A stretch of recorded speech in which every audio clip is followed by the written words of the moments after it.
Everybody, we are back. It is Tipton Lodge, Favorite Podcast, Favorite Channel, Favorite Everything. We are back. You guys already know what to do. Hit the subscribe button. Subscribe. Hit the like button if you like it. Hit the dislike button if you don't like it. Leave a comment if you like it. Leave a comment if you don't like it. Also follow us on Twitter at the Mark John NFL for me. Of course, there's going to be at Glenn Rockney for Glenn. He's going to be here in a second. People got to work and stuff. So he'll be here in a second. And then also mholder95. Follow us on Twitter.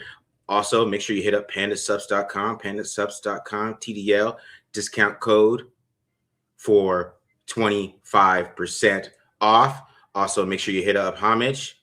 Boom. Hit that QR code for Homage right there. Good to go, guys. Hit that one up. And also today, people have been asking me for this. They've been asking me for this. We're doing the duffel bag today, guys. We're doing the duffel bag. So we're going to do $4.99, as you see it right here, for the duffel bag. Also, we're going to be still do 3 spins. So the first one is going to be the duffel bag, all right?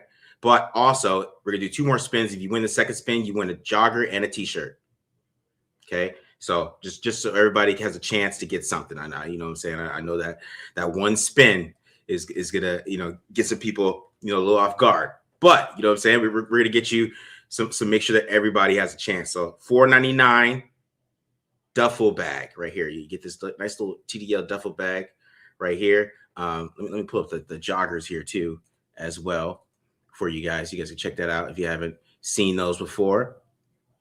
Boom, right here.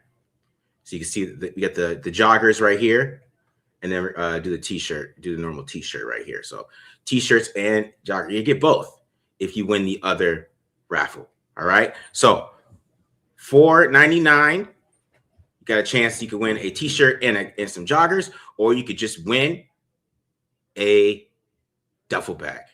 You know what I'm saying? So we're gonna make this fun today. We're gonna make this fun because our picks could be super quick, right? Not gonna be much suspense.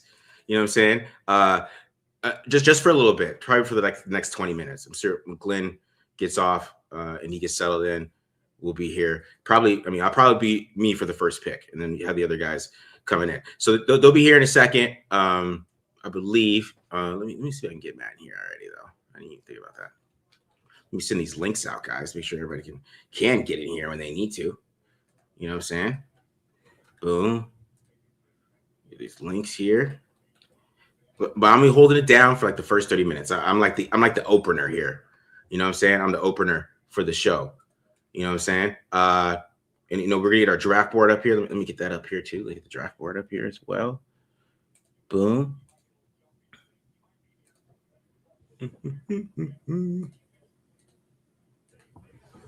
So we got our big board as well. So we'll be going over this too. There's Matt. There's Matt right there. Boom. There you go, Matt. I didn't know you're joining me this early, Matt. My bad, dude. That was my fault. What's up? Oh, I was gonna say I was sitting here waiting for the link. Damn, dude. Just to let y'all know too, this is how Marcus did me dirty. He didn't even text me, be like, "Hey, 4:45 good." He just tweeted it out. I'm like, "Oh, I guess we're doing it at 4:45," and then he didn't even send me the fucking link. What is this bullshit? How are we starting off the draft like this? Oh man, I'm dying. I just swear, I thought you're in my head. I was like, he's coming later, and I was like, you know what? I didn't even send this shit to Matt. No. Today's actually to peel back the curtain a little bit. Today's actually a little bit easier from the silver and black standpoint because we know Mendoza is going to be the pick in a while, so I just have to wait for the tweet to go up and then click a button. Yeah, and then I'm good till after the draft, unless barring a trade back, then I'll have to hop off. But tomorrow will be a little different. But somebody said that with the spotlight. Marcus, I was the spotlight. I was super nervous. I was super nervous to do this. I was like, oh shit, I better make sure I got everything set. You know what I mean? You know what I'm saying? What am I going to talk about? For for myself. You know what I mean? You got the big board back up that we went over 3 days ago.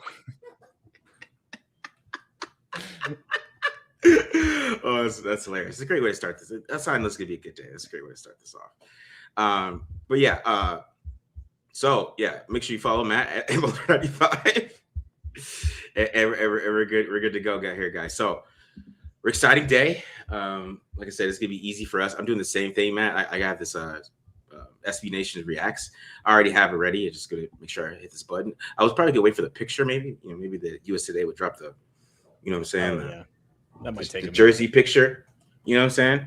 Yeah. But we'll see how that goes. But how are you feeling today, man? How are you feeling, man, about this?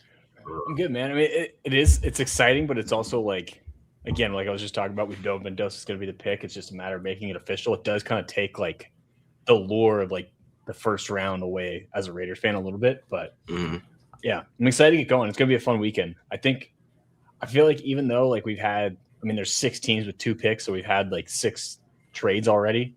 My logic's right on that one. Got to double check myself, and it just seems like there could be even more like craziness trades. I don't know. Maybe that's just to drum it up for the TV, but I feel like even today this whole week we've heard a lot of trade rumors. But yeah, you're saying it's gonna be 6 trades? You said no. There's 6 teams who have 2 first-round picks, so there's already been 6 trades. I got you. With draft picks, if you will. Yeah, no, I don't think there'll be 6 trades. That'd be nuts. But it seems like a lot of teams are trying to get into the top 5 to 10 picks because there might have a drop off. Like it's one of those draft classes where there's not 32 first round, like legit first round picks in this class. You know what I mean?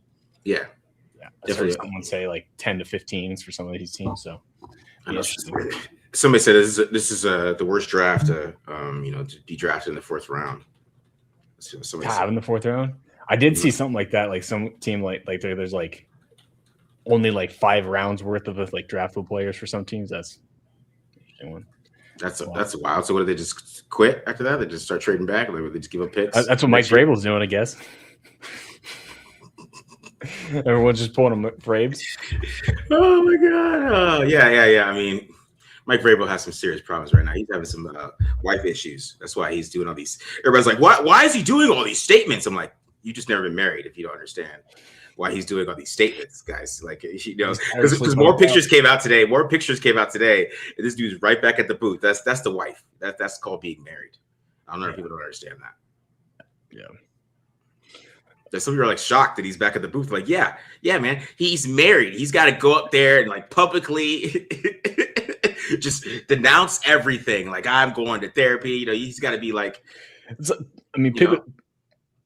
Slightly different situation, but Puka Nacua kind of did the same thing like a month ago. Remember that when Puka Nacua was going to like rehab or whatever to work on himself? Yeah, it's just it's the playbook. Go hide for a little bit. Yeah, he's just gonna go get some help for making bad jokes. I don't know if you could change that, Puka. I don't know if you could change your terrible jokes. It's gonna be a little hard for you. Yeah, Puka. Puka's a wild one. Yeah, he's a wild dude. It's funny. It's like he got out of BYU and just went nuts. He went to Washington for a year too. I'm like, I don't know why he left, but I'm like, I wonder if he got out of the culture and or got out of the environment and went a little too crazy.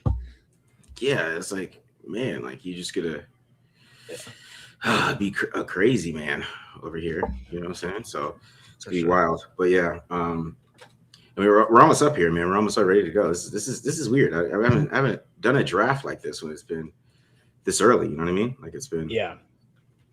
They had me writing a "What time do the Raiders pick?" article. I'm like, well, I mean, are we that? You just got to tune in at 5 and wait like 10 minutes.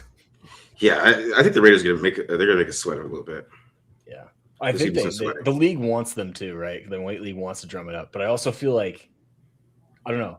You could look at it 2 different ways. You could look at them as saying like, do they want to build up the drama of like, oh, the Raiders may trade it, or do they just want to like get to the second pick where the drama seems to be? You know what I mean? It's either way. Hopefully, it's a quick one. Get it out of the way. Yeah, let's get this out of the way, man. You know what I'm saying? Because we know they're not trading back or anything like that. That'd be ridiculous. Yeah, I don't know. If it is one of those things where it's like a pick, like what you're talking about, where like there's not a ton of like value in the 4th round picks, like maybe they package a few of those with those 3 and try and get back into it. Yeah, that is true, right? I mean, that could be an option as well, as they try to get some better players, right? I mean, especially if somebody falls, right? So let's talk about that a little bit. I'm gonna get to some of these questions. I'm trying to make sure I get everybody's entries here. But who do you think might fall today, Matt? Who are you thinking? It seems like Jamon McCoy might fall. I mean, I know we talked about like him running the sub 4.4 and like that's part of his knee being being okay, but like I guess the other knee has an issue, and like teams still aren't 100% sold on it, and it seems like his rehab wasn't going as planned, which we kind of had a feeling with since he missed all of it. And I do feel like the fact that like he didn't do anything this past year and like hasn't played football in almost a year and a half now. Like it'll be like 2 years since his last snap when he takes the field this year. I feel like that's something the NFL will care about, and maybe he'll slide. Which that could be an interesting one if the Raiders are comfortable with the knee, and if he does slide out of the first, he's a guy that talent wise, especially in a draft that doesn't have a ton of top end talent, maybe you just take a chance on him. But again, depends on what the doctors say. What about you? Who do you think slides? I think it might be McNeil Warren. Might be a slider. Yeah. Oh, there's Glenn. What's up, Glenn? Hey, happy draft day, guys. Hey, what's up, Glenn? Oh, not much, man. Just walked in the door. Put on my TV. I didn't want to miss it. Didn't want to miss the most important draft pick in Raiders history, right? Is that how we're framing it? I mean, I think so, right? I mean, this is probably the most important draft, right? I mean, the number one pick in a while that they, kind of moved on from Derek Carr before. This is like the situation where you find that next, quarterback that's going to be here for like 9 or 10 years, right? I mean, that should be the goal for Mendoza. Yeah. This is what you've been waiting for since you moved on from Derek Carr, is to have this opportunity to draft the future of the franchise. So the rebuild starts tonight, I guess. Yeah. Kind of already has, but metaphorically. Yeah. No, it's I heard you guys when I was in the waiting room there talking about who's going to drop. What do you think it costs to get to, let's say, pick 32 where Seattle is? Because Seattle has 4 draft picks, right? They have 4 draft picks. They've lost a decent amount of people in free agency, and they don't seem to need a big splash in the first round. What do you think it costs to go up 4 picks in this draft? Ooh. It depends. I'm pulling up the chart too. So you're talking about going from 36 to 32, correct? Or 4 picks. I feel like it's like a 4th round pick. Am I probably not that much. I mean, or at least like maybe. Well, they have 2 fourths though, so they could just give up 2 fourths. 3. Yeah, they could just give up 2. I got the draft chart up, and I was just looking at it. The difference between 32 and 36 is only 50 points, and 117 is worth 60. So that's their second, 4th round pick. So they could just package those 2 and just move up if they want to get 32. Interesting. I guess it's just a matter of like, are you that worried that the Jets, Cardinals, and Titans are going to take the guy that you want? That's true, but also I'm also more so worried about another team getting back. We don't know. We don't know what's going to be there. This draft, I think, is going to be, especially at that back end. I think you're going to see some surprising names. I think you're going to see, like, I'm telling you, like I told Marcus, I think like Traden Stukes is going to go back to the first round, just something random like that, and all of a sudden we're going to go, wait, what? This guy's available. And I just wonder if you think, I do think the Jets and the Cardinals or somebody could take somebody the Raiders want. I mean, we're talking about the teams picking at the top of the draft. We all have similar needs, I think. Yeah. Are they going to take Ty Simpson? Maybe not. Yeah. Yeah, for sure. Shout out Oklahoma, giving it the $49.99. Oh man. Appreciate you, my guy. There you go, bro. There you go. Started off right. Appreciate you guys. Sebastian gave the $19.99 too. So there's a Raider 8. They're trying to get that duffel bag. That's what they really want. Butters up. They want the duffel bag. So we are giving that away, guys. Remember, so I got this right here. So if you just showed up, get the duffel bag today that we're giving away. So we're not going to ask what you do with it. How you handle it. We're not going to ask. Any questions? I mean, whatever you want to do with the duffel bag, you know what I'm saying? Just be more discreet. You know what I mean? So it doesn't come back on us and they're trying to figure out where the taped on live duffel bags come from. You know what I'm saying? Yeah. So that would be great marketing if someone like used it for something illegal and it blew up and there's the logos right there in the middle. Maybe pick a different phrase than blew up for this. Yeah, there we go. Yeah. Well, the logo wouldn't be intact if that was. Yeah. Viral. Go viral. Yeah, you know what I'm saying? Yeah. Oh gosh. Yeah. All right, the Raiders are on the clock. So we're on the clock. Wow.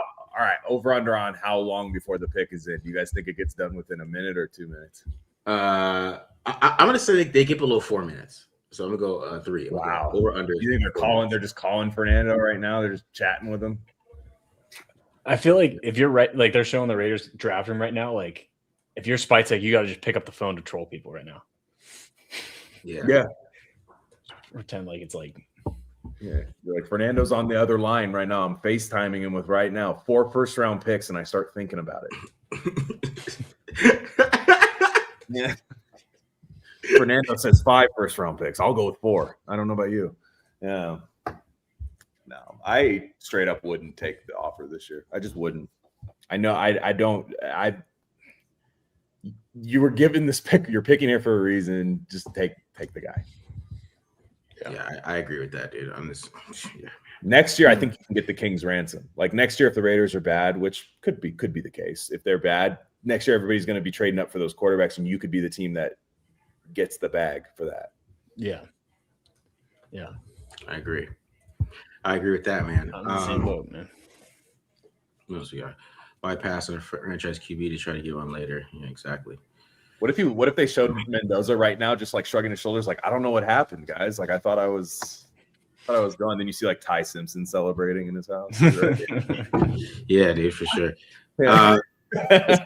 What's the raffle cost? The raffle costs $4.99 today. CMP. People get mad if you win, though. People are mad. Man, CMP wins every week. California and Shug. I mean, they got to be the top 3 raffle winners. They got all the TDL gear, man, for sure. They got all that shit, man. See, we're getting close to 4 minutes here, Glenn. I know. Wow. They showed Mendoza too, and he was like getting choked up. I'm like, dude, this is just torture for him at this point. Like, just left the kid off the hook. Yeah, I'm surprised Brian Greasy's not in the draft party with him. Yeah. Wow. Joseph asks, how many times Excel crashing on you that you have so many files to recover? It happens, man. It happens. Yeah. It crashes on me. That Excel sheet, Good old Excel. Yeah, this is crazy. I didn't think like I'd feel this good about a Raiders pick that like, I don't know how to phrase this, but it's just like it's the guy that they should be taking is the guy they're gonna take, and he's there, and they got the pick, and it's working out. It's gonna work out because I like the coach. Like you could say that about the Raiders. Like it's nuts. Yeah. Yeah, when the stars finally feel like they're aligning. Although the last time I said that, got thrown for a little bit of a loop. When was the last time you said it? Kiffin and Russell? No, the Crosby right after the Crosby trade. Oh, I see. Yeah. The offseason plan's finally coming along, and then Hey, guys, don't rule it out. Don't rule out a Crosby trade right now. Today, today. Yeah, it's on the table. It's on the table. I just feel like almost tomorrow would be a better chance because then it's like if a team like misses out, like thought they had a chance at an edge rusher and misses out on someone. Well, what I'm saying is like, what if the Cowboys don't like what if they were set on taking a defensive end at 12, and it's just the board doesn't look right, and they're like, give the 2 first for Max now. That'd be crazy. I can see it. All right, here we go. We waited to under 4 minutes. Under 4. Made us sweat it out. Yeah, the Cardinals are the ones that are really loving how long they're making the Raiders take because now they can field more calls. That's funny. Baby Shake says not to reveal anything to you. Yeah, don't set the picks in the chat, guys. Like, just it's not fun that way. I don't know. Yeah, I just on our end, I mean, if you know it, that's fine. But I guess the Raiders pick is not dead. Like you can, because it's not like last year where we were waiting for 5 picks to happen. But it's. I prefer to see it live on TV. I'm old school that way. I don't understand the purpose of tipping picks either. It doesn't do anything.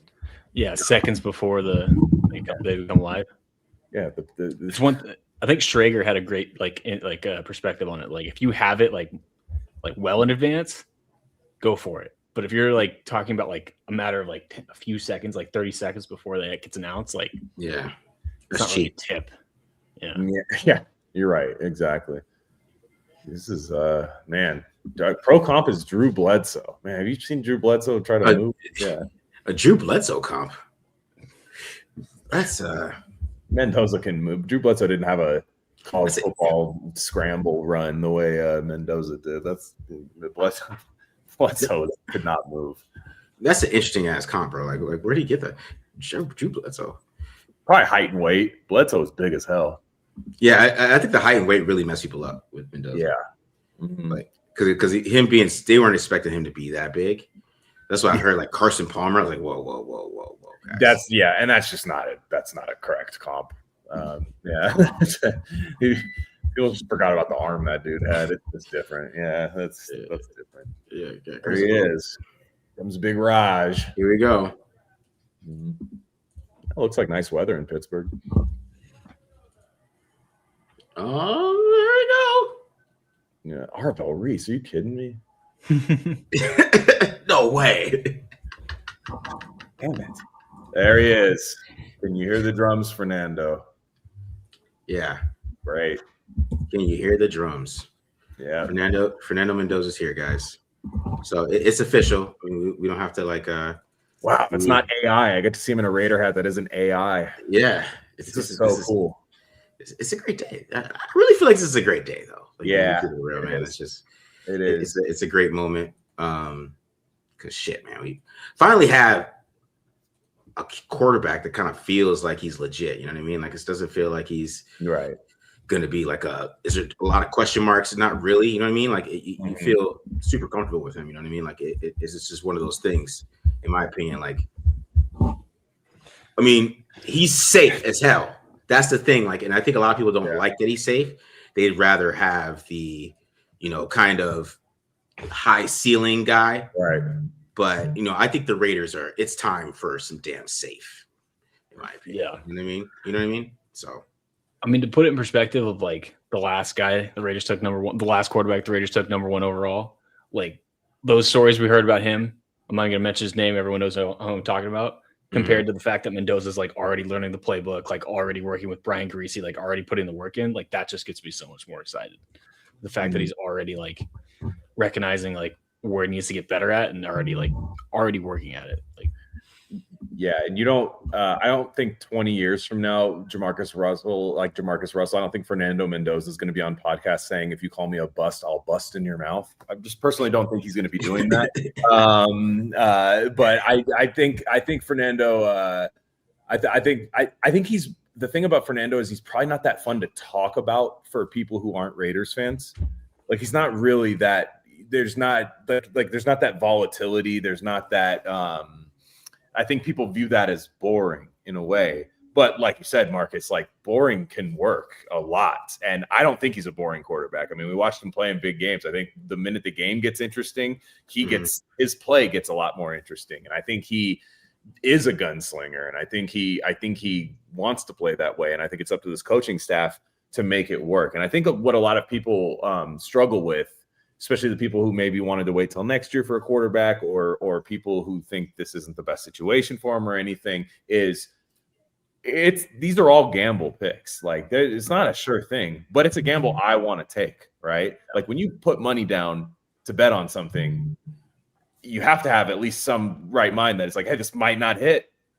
It might not hit, but I like our chances a lot. Given the current construct, I like the GM that's going to be building this around him. The clock starts now on the rookie contract. And I think you have a chance to have a coach and quarterback here for 15 years, truly. Yeah. And that's all you can ask for right now. That's all you can ask for. And yeah, that's what excites me too about like this offseason, kind of what you're talking about. And I know Marcus and I have mentioned this before, is like, it feels like the Raiders finally have like a core of like young players, young coaches, and all that were like, they're going to grow together. Like even like, Rob Leonard, who I know Glenn thought isn't his favorite choice as defensive coordinator, but it's his first time and like he's growing. Yeah, Spytek, it's his second year. Like they're all just kind of growing together versus like last year where you kind of had like one guy who just basically ran the show and then, ran it into the ground. Granted, that ended up working out well for the Raiders because it put us in the spot to be able to get the number one pick and get Mendoza, but like it's just, I'm excited to like see like this young group of people that I've been wanting to see for a while, like kind of just grow and mesh together. It feels like, again, they're finally doing it the right way and what you're supposed to do it versus trying to do it their way, which obviously hasn't worked in a while. Yeah. No, it's exactly. I mean, it does feel like a true like BCAD like changing of time moment right now, where anything that happens after here is truly a new regime. I mean, is it guaranteed to work? No, but it's not Pete Carroll and Geno Smith. It's not Antonio Pierce and Gardner Minshew. Like, you don't have to talk yourself into this. For people saying he can't throw over 200 yards in the chat, nobody watches Cal tape. Then that's not all right. Yeah. All right. You know, because you know, I know people do want to talk about the pick. That's Strickles announced the next pick. I mean, it's the Jets, but I mean the Raiders are picked, so we want to talk about this for a little bit. Right? Yeah, I mean, and you're picking. It's not just a pick; it's your biggest pick that you've made in years. Yeah. Yes, so we're talking about this pick for a little bit, right? Yeah. It's very anticlimactic, but look, the pick is in. I mean, what do you guys think? Do you think it's Bailey or Reese? I saw it, but okay. Well, yeah. Yeah. All right. Guys, don't tip the pick in the chat, all right? Because I still see people. I know some people who came in here late, but just I don't know. I can't put a sign up that says it. Don't tip the pick in the chat. I don't know. Like that would be pin a comment, but maybe I could do that in a something. Wow, it took Bailey, huh? David Bailey. That was the rumor. That's interesting. It's interesting. Yeah. All right. I want to talk about that pick a little bit in a second. We'll just go back and like when they, we can talk about multiple picks. This is in the second round. They're going to go to commercial. They got to do some ads. They got to slow it down, right? All right. So Mendoza, let's like kind of deep dive into him a little bit. Since he is the guy, right? He is the quarterback. I mean, what are your thoughts on him? Like positive, and like what do you think he's got to get better at? I mean, I think one of the things that I love about him, like you guys are kind of touching on it, like my favorite aspect of his game is just the ability to kind of rise to the big moments. Like he's the guy that didn't have like a ton of like true, like really dominant games, but you know what, when everything mattered most, when the chips were on the line, like he came out and delivered. I think one of the biggest things I'd like to see him get better at is, and I know Marcus, you touched on this a little bit, is just like having a better feel for pressure in the pocket. Mm-hmm. Like there were a few times on tape where like he was just like a sitting duck back there and like ended up taking like a few shots that you really don't want to see like your rookie quarterback taking. The one thing I will say that I liked about it is like when he played against Miami, I thought he was a lot better at getting out of the pocket and like kind of sensing the pressure. So I think when he went up against like a couple of elite defensive linemen with Ruben Bain and Akeem Mesidor on the other side and Moton in the middle, like he at least to me, like seemed to have a little bit more of a wherewithal since it was in the game plan, I'm sure, to kind of get him moving and knowing that the protection wasn't going to hold up. So that's definitely one thing I look at him and I want to see him improve, is just be a little bit more aware where he's at, aware of pressure in the pocket. Yeah. I think to me, I completely agree. It's the pressure to sack thing. Like you will get pressured in the NFL. I mean, it's the Raiders' job to limit the amount of quick pressure that he gets. And I think schematically that can be done, but sometimes you're going to be under pressure and you're going to have to find your check down and stuff. And I think Marcus diagnosed that on film kind of early in the offseason, kind of like, hey, this guy's going to need to learn to get to his check down. That's kind of why I like sitting him for a while, because that'll allow him to protect himself the minute he's able to do that. But what Marcus can probably speak to this schematically. Now, do you think being under center, all right, now it's something he's going to have to learn and something he's going to have to, install, which it looks like he's been doing with Brian Greasy already. Do you think that's going to help a little bit? Like, because I think a traditional drop back makes you less of a sitting duck, does it not? Like if things are going well?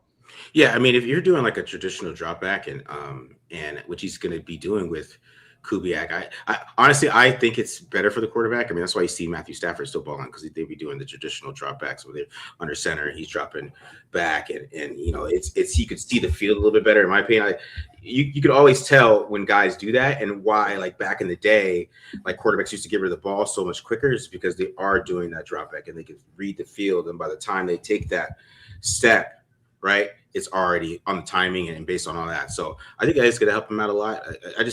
I think Kubiak's going to make it really easy for him. no matter what. It's gonna be easy as hell for him, dude. Like it's gonna be the type of just, like I said, like I was talking, I think we talked about with you on Friday, just the half field reads, right, are going to be there, right? I mean, it's going to be sticks one side, or it's going to be like smash one side with like a check down. It's not going to be too difficult for him to kind of move around to like, have to go through full field reads. Like, and I wouldn't expect that from him right away, but yeah, it's going to be real easy for him, I think, what Kubiak's going to try to do, and then kind of start to take the training wheels off eventually. But I think he's going to be that type of guy, and I think he's going to be fine though. Under center, I think that's a little overrated. There's no quarterback that plays under center in college. Right, yeah, so. College quarterback is weird right now, and but I will never put a cap on anything Mendoza is going to be able to learn. Straight up, like I just won't. Like that's what the intangibles are. The guy, the guy is perfect for Vegas too. Like, I mean, you do have to factor that in. Like that, we have had a few slip ups since the Raiders have been in Vegas. I think that's a little overblown, personally, in terms of like the stuff. But if I'm investing a lot of money, and I should say more so a higher pick more so than money. If I'm doing that with somebody who's going to be the leader of my team, like I kind of want to know where they're going to be on Saturday night, and I kind of want to know. You want to know. You want to limit your risk there. But that kind of personality, that's not what he is on the field. On the field, he's a psycho. Yeah, you know what I mean. Like he likes to spit blood out and stuff like that. I mean, those hits he took in Ohio State.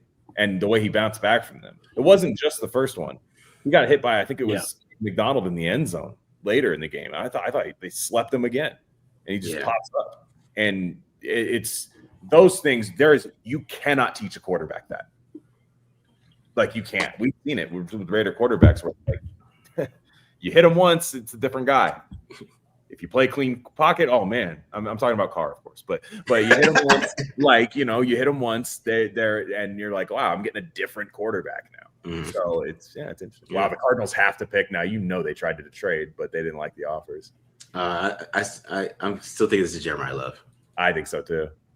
So I'm going Jeremiah Love here. Yeah, they should take Jeremiah Love. I think it's dumb, but they're like a good offense. I think they just don't have a quarterback.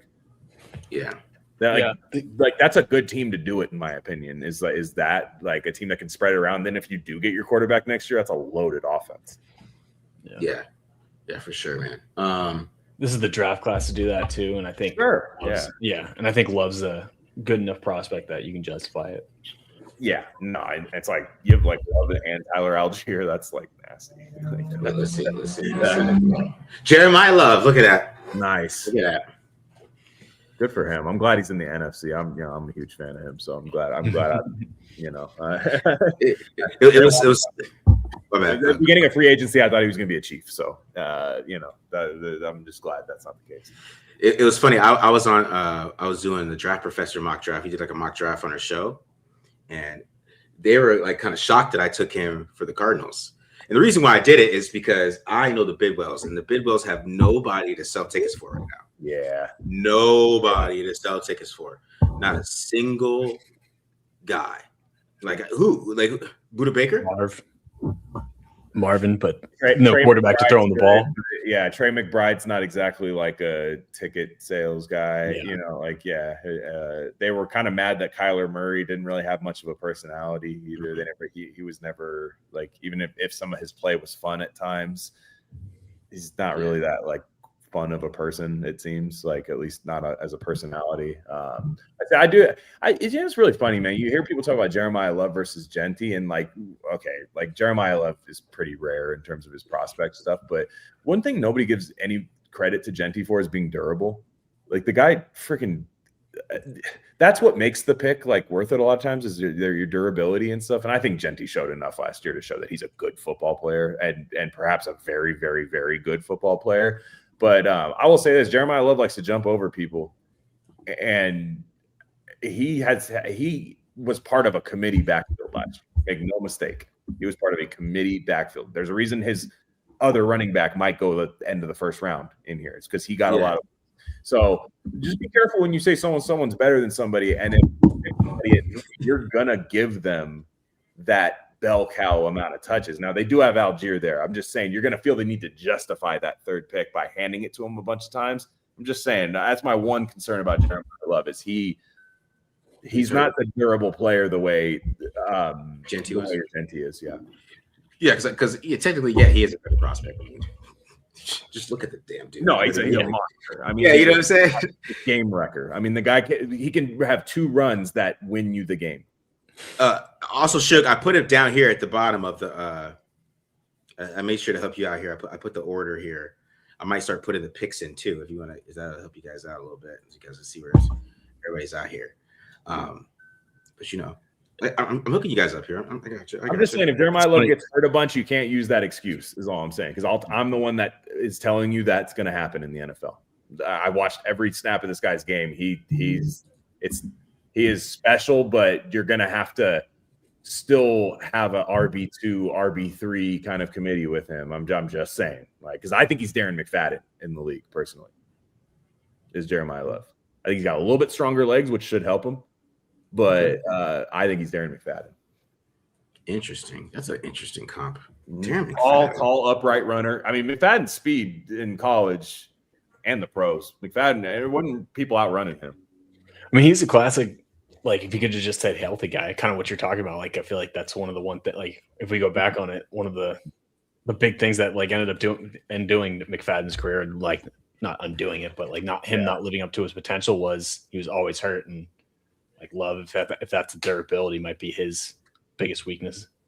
So, But Marcus, it's funny. I was listening to Daniel Jeremiah talk about the draft, and he kind of said the same thing about the Cardinals that you did, where like, how are you gonna sell tickets? And like his point with that was they were going to take Love, which obviously ended up happening, and then on top of it too, like they might trade back to get Ty Simpson or try and take him at 33. So I would do that if I were them. I would look at Jeremiah stealing my take, man. I know. Yeah.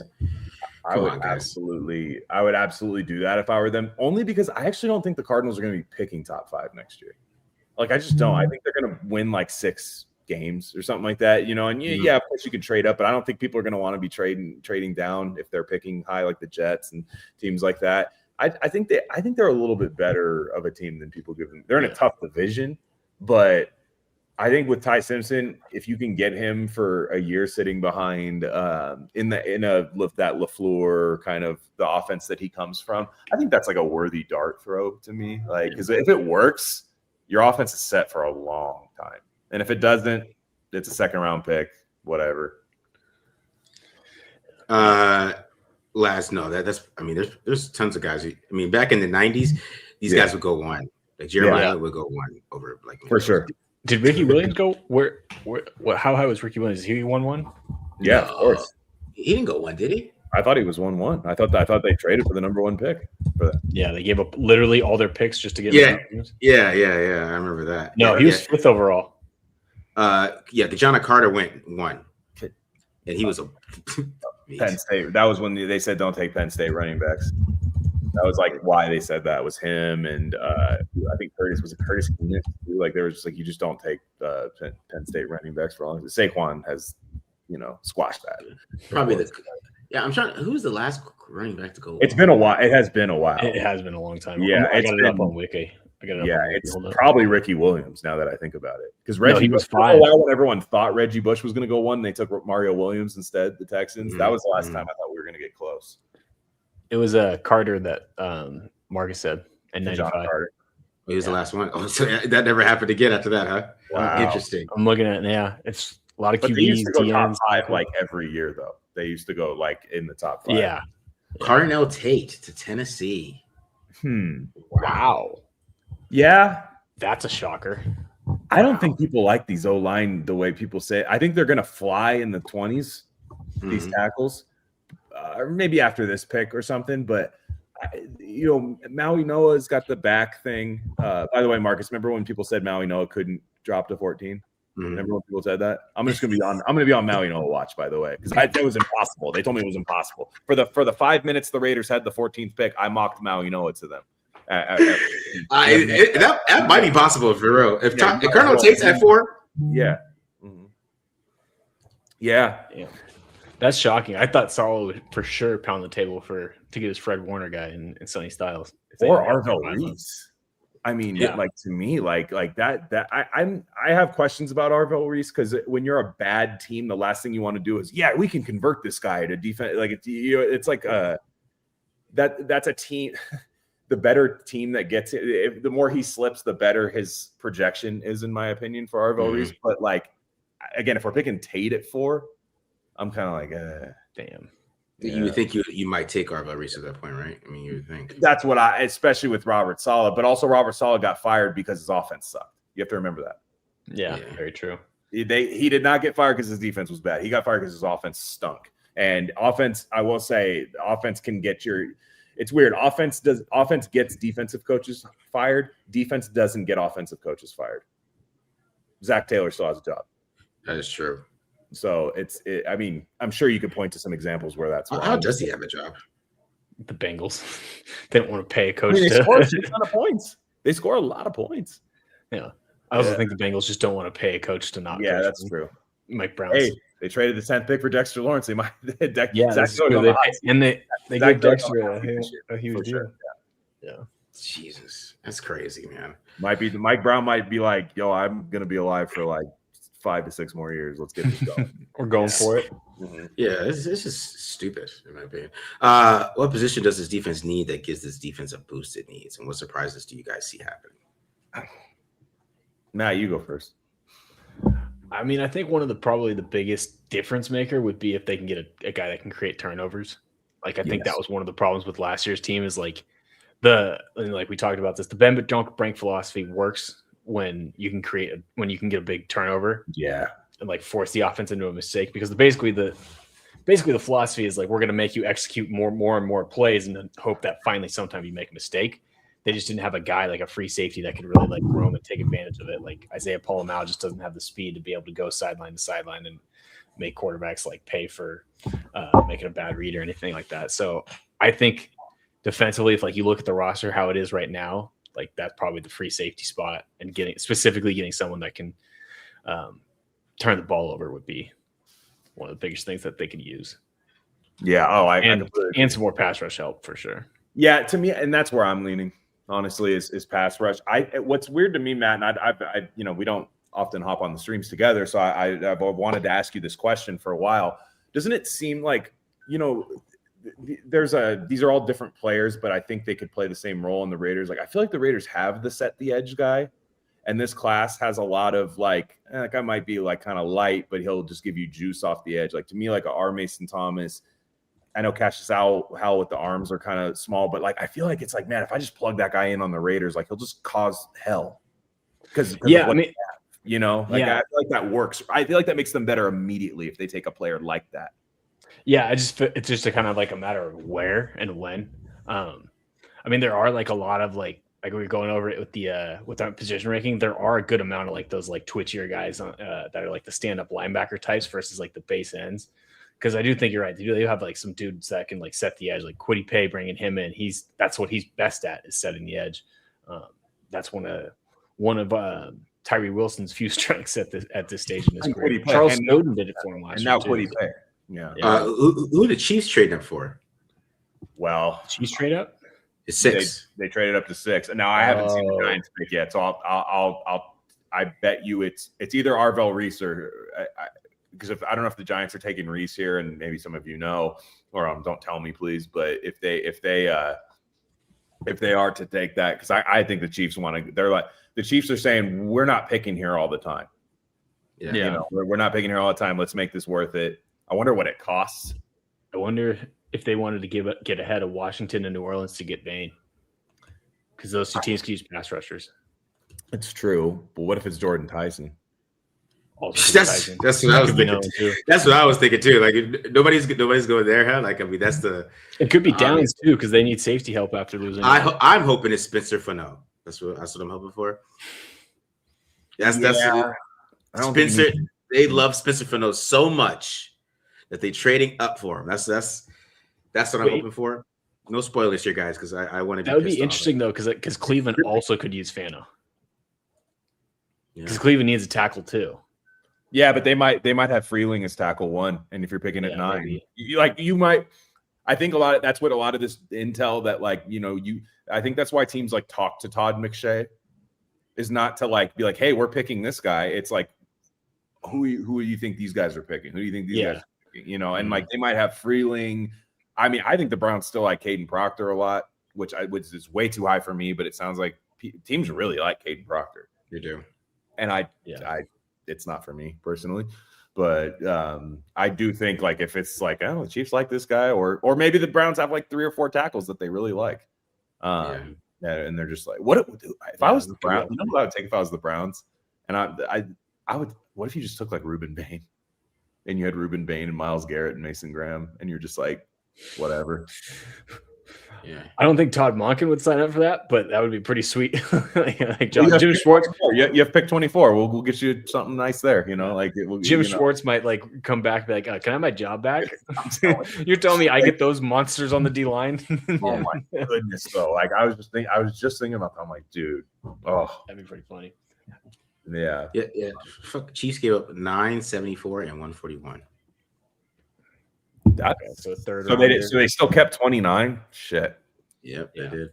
They only moved up 3 spots. Yeah. I know, but in the top, that's what tells you about this draft. The Bengals trading a top 10 pick, number 10 overall for a tackle, and then the Chiefs only have to give that to move up 3 spots. Because I feel like in other years it's taken more than that to get up 3 spots. Maybe. CMV are watching. I'm watching NFL Network. I don't know nobody else is watching. I'm watching ESPN. Oh, I thought you were an NFL Network guy. I am. It's just that wasn't why TV was already on. I'm anti-Mel Kiper, so I'm not a fan. I don't have the sound on, so this is fine. I'm like, I'm listening to my friends on TDL. Like I said, I don't have the sound on either, but I'd rather have Rich Eisen and Daniel Jeremiah. Who's the one guy other than Mendoza you went to see on the team when it's all said and done? That's a good question. What do you guys think? Caden McDonald for me. Okay. If they walk out of the first, if they walk out of the first 3 rounds with Mendoza, McDonald, and then either AJ Halsey or Bud Clark, I'm gonna be really happy because those are 3 like my guys that I've been really high on. For a while. Caden McDonald's like maybe in terms of like value and where he's going to be picked, it's like my favorite pick in the draft. Yeah, is right there. I just think he has way more upside. I think people are just like, oh, he's a good run defender. Who knows what the pass rush is? It's like, well, first off, I know he's elite. I think he's an elite run defender. I don't think we're saying he's a good run defender. No, show me the bad run reps. Like the guy just, and then he's young. I think he's athletic enough. I know he didn't test, so that's kind of tough to me. That to me is like, I'm not saying you trade up for him. I don't think I'm not sure this is the year to be doing stuff like that. Yeah.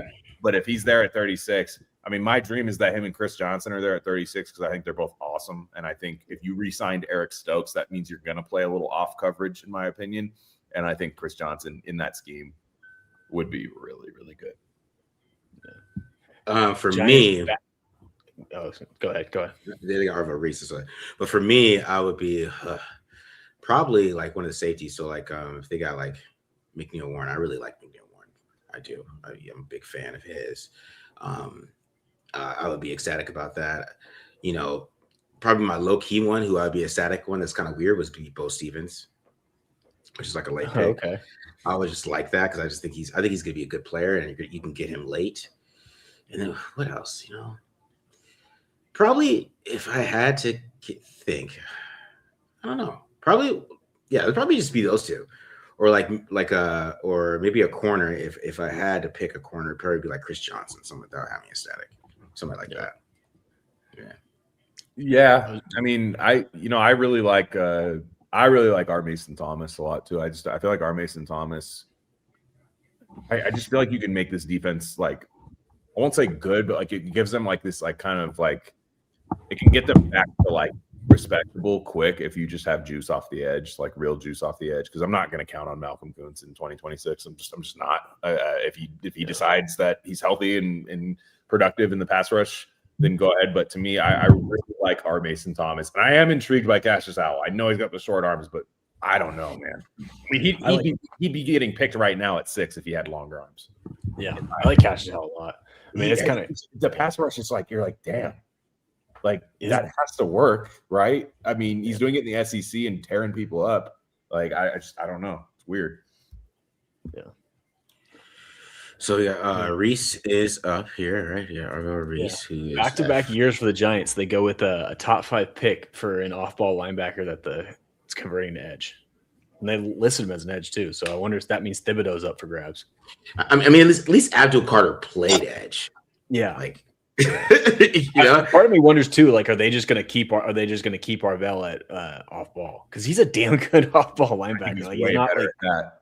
Yeah, he's not like super twitchy to be great in coverage, but like if you really want to, you can blitz him off the edge. Like, or blitz him. Are the Chiefs taking Sonny Stahl? Don't tip it to me, guys. This is rhetorical. Are they taking Sonny Stahl? I'll be pissed if they take Sonny Stahl. Yeah. I think it's a wide receiver. Like, do you trade up for? Do you trade up for like a? They're different. Style? They don't abide by any of those like rules. They just go get their guys. I'm still hoping for Spencer Fano because you trade up for a tackle. It might be Spencer. That's what we're hoping for. That's a long shot. I know, but I hope it's Ty Simpson. I hope it's Ty Simpson, and then a scandal comes out about Patrick Mahomes. Mahomes is what? Mahomes was getting in on the Rossini and Vrabel stuff. Yeah, his Vrabel pictures drop. Yeah, he was spearheading the whole thing. Actually, yeah, he's the Rossini pictures start dropping. Mm-hmm. It wasn't just Vrabel. It's like, because I just remember like that year they took Clyde Edwards-Helaire and everyone got scared, and I was like, no, I'm glad they took him. Like, I was scared of them taking a lot of other things. Yeah, me too, bro. I always feel like, because like that was like the pick of like, oh, this is who Mahomes wanted. I always feel like that never works out. Nope. Like, stop listening to your players about traffic. I tell the quarterback, aren't you busy? Yeah. That's what I would tell him. Don't worry about it. Aren't you busy right now? Shouldn't you be doing something else other than telling me how to draft? Because that's what the Bills do with Josh Allen picking wide receivers. They do. And that's why they kind of all have the same damn wide receiver every year. It's always a big tall who's like basically above like that type of receiver. The one guy that's productive for them is the one that doesn't fit in. The small slot receiver that was taken in the 5th round. And they're going to draft Concepcion this year, I think. That'd be really funny. That would be really funny if they had all just the same guy. Yeah, that's crazy. Yeah, I get why you do it if you're the Browns. This trade. I mean, it makes sense. The Browns don't need to pick at 6. Like, I need to reload. It's going to be tough to trade back this year. I don't think the value is going to be that good. All right, man. Come on, Spencer Fano. Come on, Spencer Fano. Come on, Spencer. Or maybe it's Malunoa. Oh, I can see that. Put him at right tackle because they have wasn't there something though that like this week that like they're not that like they're a little worried about Simmons and like he had that weird like sabbatical in the middle of the season. Yeah. They might be a little worried about him. And if I remember correctly, last year part of it was the injury, and then too like it was like he doesn't love football. Mansour Delane. Wow. Holy shit! What the fuck? You tipped it for me, damn it. Oh, my bad. Yeah, sorry. You're good. I'm just messing with you. Damn. Wow. And traded up to get. They traded Trent McDuffie to trade up for Mansour Delane. Wow. But to be honest, that's the best case scenario of everything we talked about was Mansour Delane, and he's a great player. Don't get me wrong, great corner. But man, it's way better than Ruben Payne. I'm just it's way better than Jordan Tyson. You know what I'm saying? Yeah. Okay, he's very good. He's 5'11", 187. Yeah, I might be behind you a little bit. I'm not sure, dude. I don't know. I got YouTube TV. I don't think you needed to trade up for Mansour Delane. I wonder if they thought Washington might take him because Washington needs corner help too. You're right, and New Orleans needs a corner too. That's true. That does seem crazy. That maybe they heard about McCoy's knee and they're like, okay, I don't want to risk it. Yeah. Now if we're taking a corner, which I get it, they've lost their whole secondary. Both corners went to the Rams, right? Yeah. They lost both corners. But the only reason why I didn't think they would go corner in the first round is that they do feel like that team that like they're like confident in their ability to coach up guys. Yeah. Like but I thought they would with 29. I thought they would with the 29th pick. Yeah, the 29th, that made sense. Just not the first one. I figured they go after more premium. I just don't want to see Ruben Bain in a Chiefs jersey. I'm just so glad because I really like Ruben Bain. I just don't want to see him in a Chiefs jersey. So I'm glad we don't have to worry about that. Yeah, me too, bro. I don't think unless he drops to 29, then I'll be scared. If he drops to 20, if he drops to 29, I'd love to see Spytek trade back into like 25 and go get him. Go ahead and go get him, and then take his car keys away. You can't reach him if you do it. Just just do it. Put him on the top shelf. I mean, do you guys think there's a chance Bain falls here? Do you think there's a chance? I think arm length matters in the NFL. It does. Like teams clearly value it. They do. Yeah. And I think Bain's problem, this is why like normally I don't care about it that much for a pass rusher, but Bain's problem is that it's not that just that he has short arms, it's that he has like historically short arms. Like the sub 31 inch, you're counting on him being a big time outlier. I will say I don't it's weird though, because like you watch it and again, no expert here, but you watch him and it doesn't seem like he thinks he has long arms, and it's not like he's winning where like with like some long arm move to me where I'm like going, oh, there's no way that's gonna work. I feel like he plays the way his arm around it. Yeah. So you're like, he's killing people with it, and I think it's gonna show up more in the run game than in pass rush. Like I think you're just gonna find a way where it's like, okay, tackle with 34-inch arms kind of sealed the edge on you there a little bit. That's gonna be the pace, but man, if he drops, I would trade up for him. Did the Commanders take Tyson? I would be sick if they did that. There's a few routes. They could go Tyson, they could go Bain, they could go Downs. Any of those picks would make sense to me. They spent a lot of money on defense in free agency. Let me update the TDL draft board here.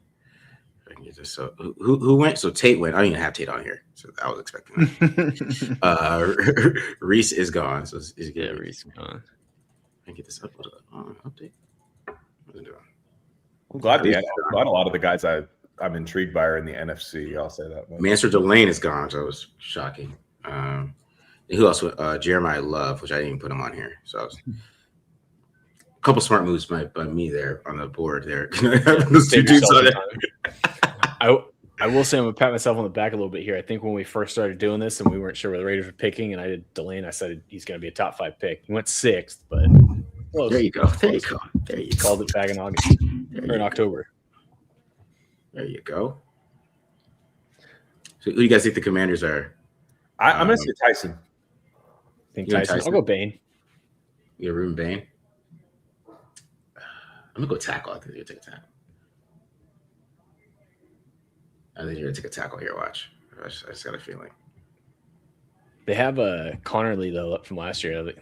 I know he played he was. And they traded for Tunsil. They have invested a lot in that. They traded for tackle? I didn't know.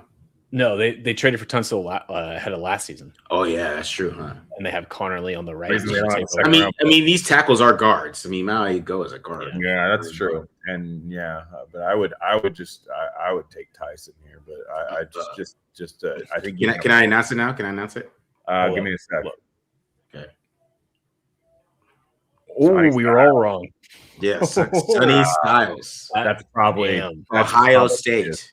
That's probably a smart move, honestly. But Bobby Wagner's not on their defense anymore. Yeah, and their defense really let them down last year. I mean, I thought when they were spending all that money because they got Owe, they got all these guys in free agency. I thought they were maybe going to free themselves up to get a weapon or something. But yeah, I mean, how can you be mad at that if you're a Washington fan? That's a BPA draft. Yeah.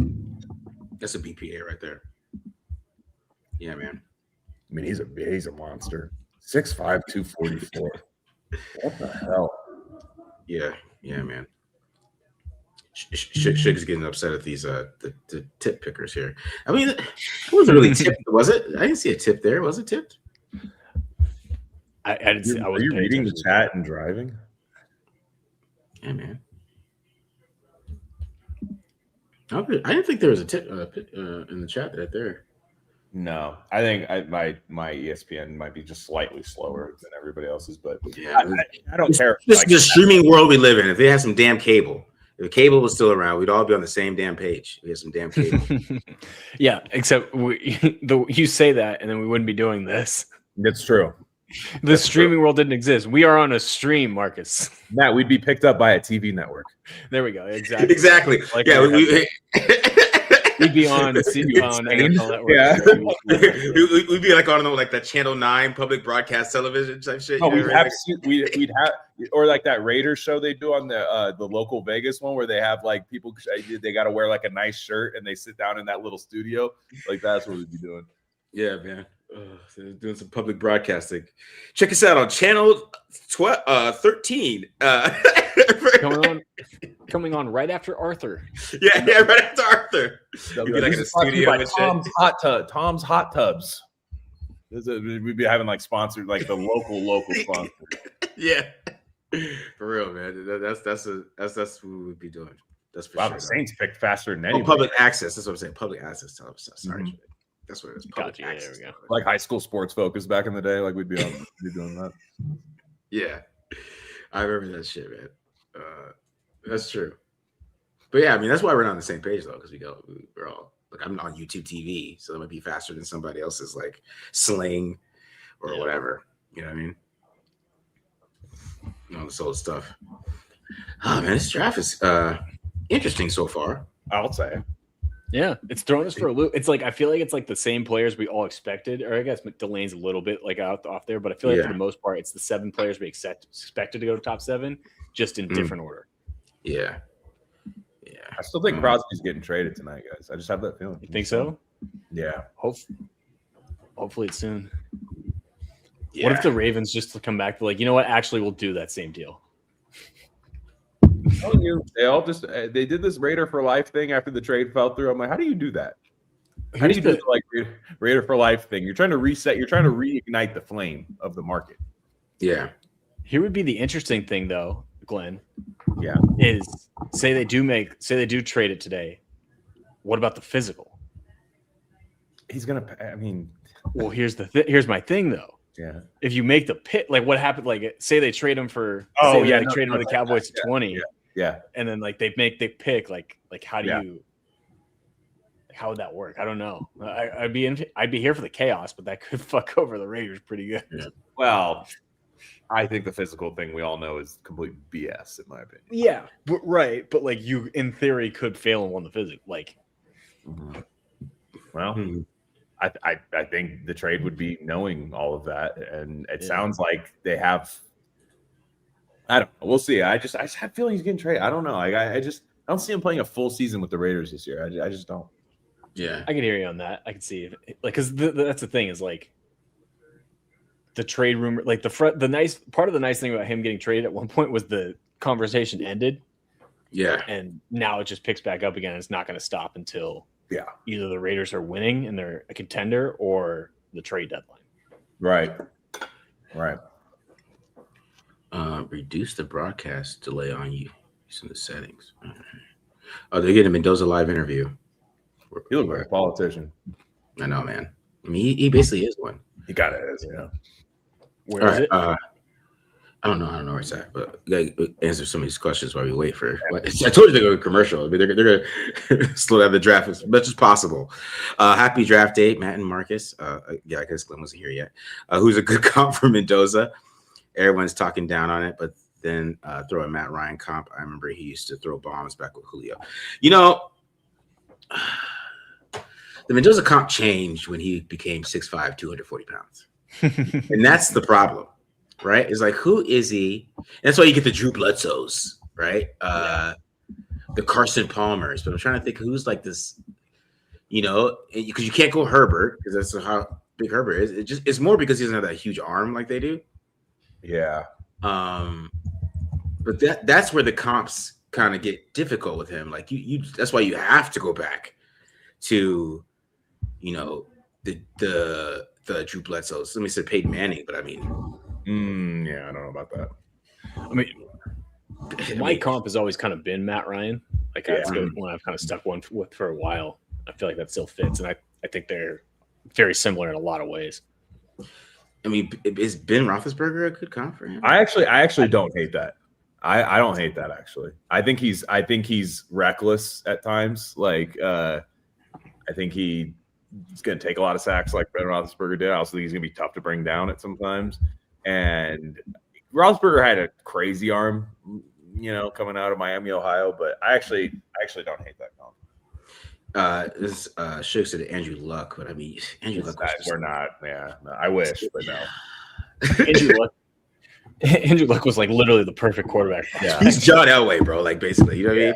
Exactly. Yeah, people just don't remember that, or maybe just the way that it ended. Maybe people just don't think it's like crazy. I mean, Sean, don't even put this out here. He said Vinny Testaverde. Hey, I mean, maybe, but I gotta look this up because I mean, Testaverde like threw 36 picks in the season, didn't he? Something like that. Did he? Yeah, he did. Guys, my Ben Roethlisberger comp was not a sexual comp. I mean, Vinny Testaverde is 6'5", 235. Yeah. I mean, that's really not that bad. It's really not that bad of a comp. But man, I just hope. Well, Vinny was just on awful Tampa teams in like the 80s when he got drafted. I mean, it was just like he just like wasted the first 10 years of his career like on a team. That's what I'm saying. Like, no matter what Mendoza is, the Raiders just can't waste that. Like, they can't just there's not going to be. It doesn't matter. Look at Andrew Luck is a good example because look at the perfect quarterback prospect. I'm not saying they had some good teams, but they should have been a lot better. And just because they would draft like Bjorn Werner and like weird German guys. Like that's like how they built around Andrew Luck. I mean, they would hit on a pick here and there, but those teams should have been a lot better. Yeah, that O-line. I mean, that's ended up being that's why he ended up hanging it up. He's like, I'm tired of getting my ass kicked. I mean, the Colts team now with Andrew Luck would be insane. They'd be a Super Bowl contender. Yeah. Without question. I mean, with Jonathan Taylor, Quentin Nelson, guys like that. Are you kidding me? Yeah. I mean, Testaverde was pretty good when he's got older. Yeah, man. Jordan Tyson. Okay. Oh, the Saints. Don't the Saints guys I like are going to the NFC. I like it. I'm with it. Yeah, man. I am with it. Shout out Panda Subs with the donation. Shout out Panda Subs right there. Jordan Tyson to the Saints. Don't they have how many receivers they have? Don't they have a bunch of guys? Yeah, no, they have no one. They have Olave, and that's it. They had Shaheed, and then they traded Shaheed. Vele is I think Vele is their wide receiver too. I think this is a good pick. They must like Tyler Shook. They must really like Tyler. I think they like their coach too. I mean, Kellen Moore did a hell of a job last year. I thought. I mean, I didn't think to be honest, I thought they'd be picking number 1 overall last year when I looked at what they were doing. And who knows if Tyler Shook is the guy, but like he played well. I mean, he battled. I mean, he's also the problem with Tyler Shook is he got injured a lot in college, and if that comes back into play, that's too bad for sure. But I mean, Olave and Tyson. Both guys seem to get hurt a lot, I feel like, Olave and Tyson, so that's definitely something. But Tyson's a worthy risk, man. He's a worthy risk. To me, Stephon Diggs. Mm-hmm. That's it's just what he reminds me of. Like, it's just Stephon Diggs. And I just don't think this wide receiver class at the top is that good. I think it's deep, but I don't think it's that good at the top. I mean, we saw Carnell Tate go 4. What year does Carnell Tate go 4? Yeah, that was a number 2 his entire career in college. The guy where everyone's like, I can't wait till next year when the other guy comes out. Yeah, in his defense, that is like going to be one of the best receiver prospects to come out since Gallup. And like all Ohio State receivers are good. Even Marvin Harrison, who's like kind of been underwhelming, has like 10 touchdowns a year. Like it's like I wouldn't say he's great, but like that's for the most part, the Ohio State receivers are awesome. JSN, Garrett Wilson's really good. Mm-hmm. So I think Carnell Tate's going to be good. Don't get me wrong. Like I wonder. The Tate versus Tyson thing is going to be interesting because do you really want to take? I mean, Tyson gets injured a lot. His whole every individual part of his body gets an injury. It's like but it's not that he's not tough. He probably hurt him. He probably hurt himself by playing through injury more. Like I think he's too tough at times. But. Whew. Yeah. They might put him in the slot.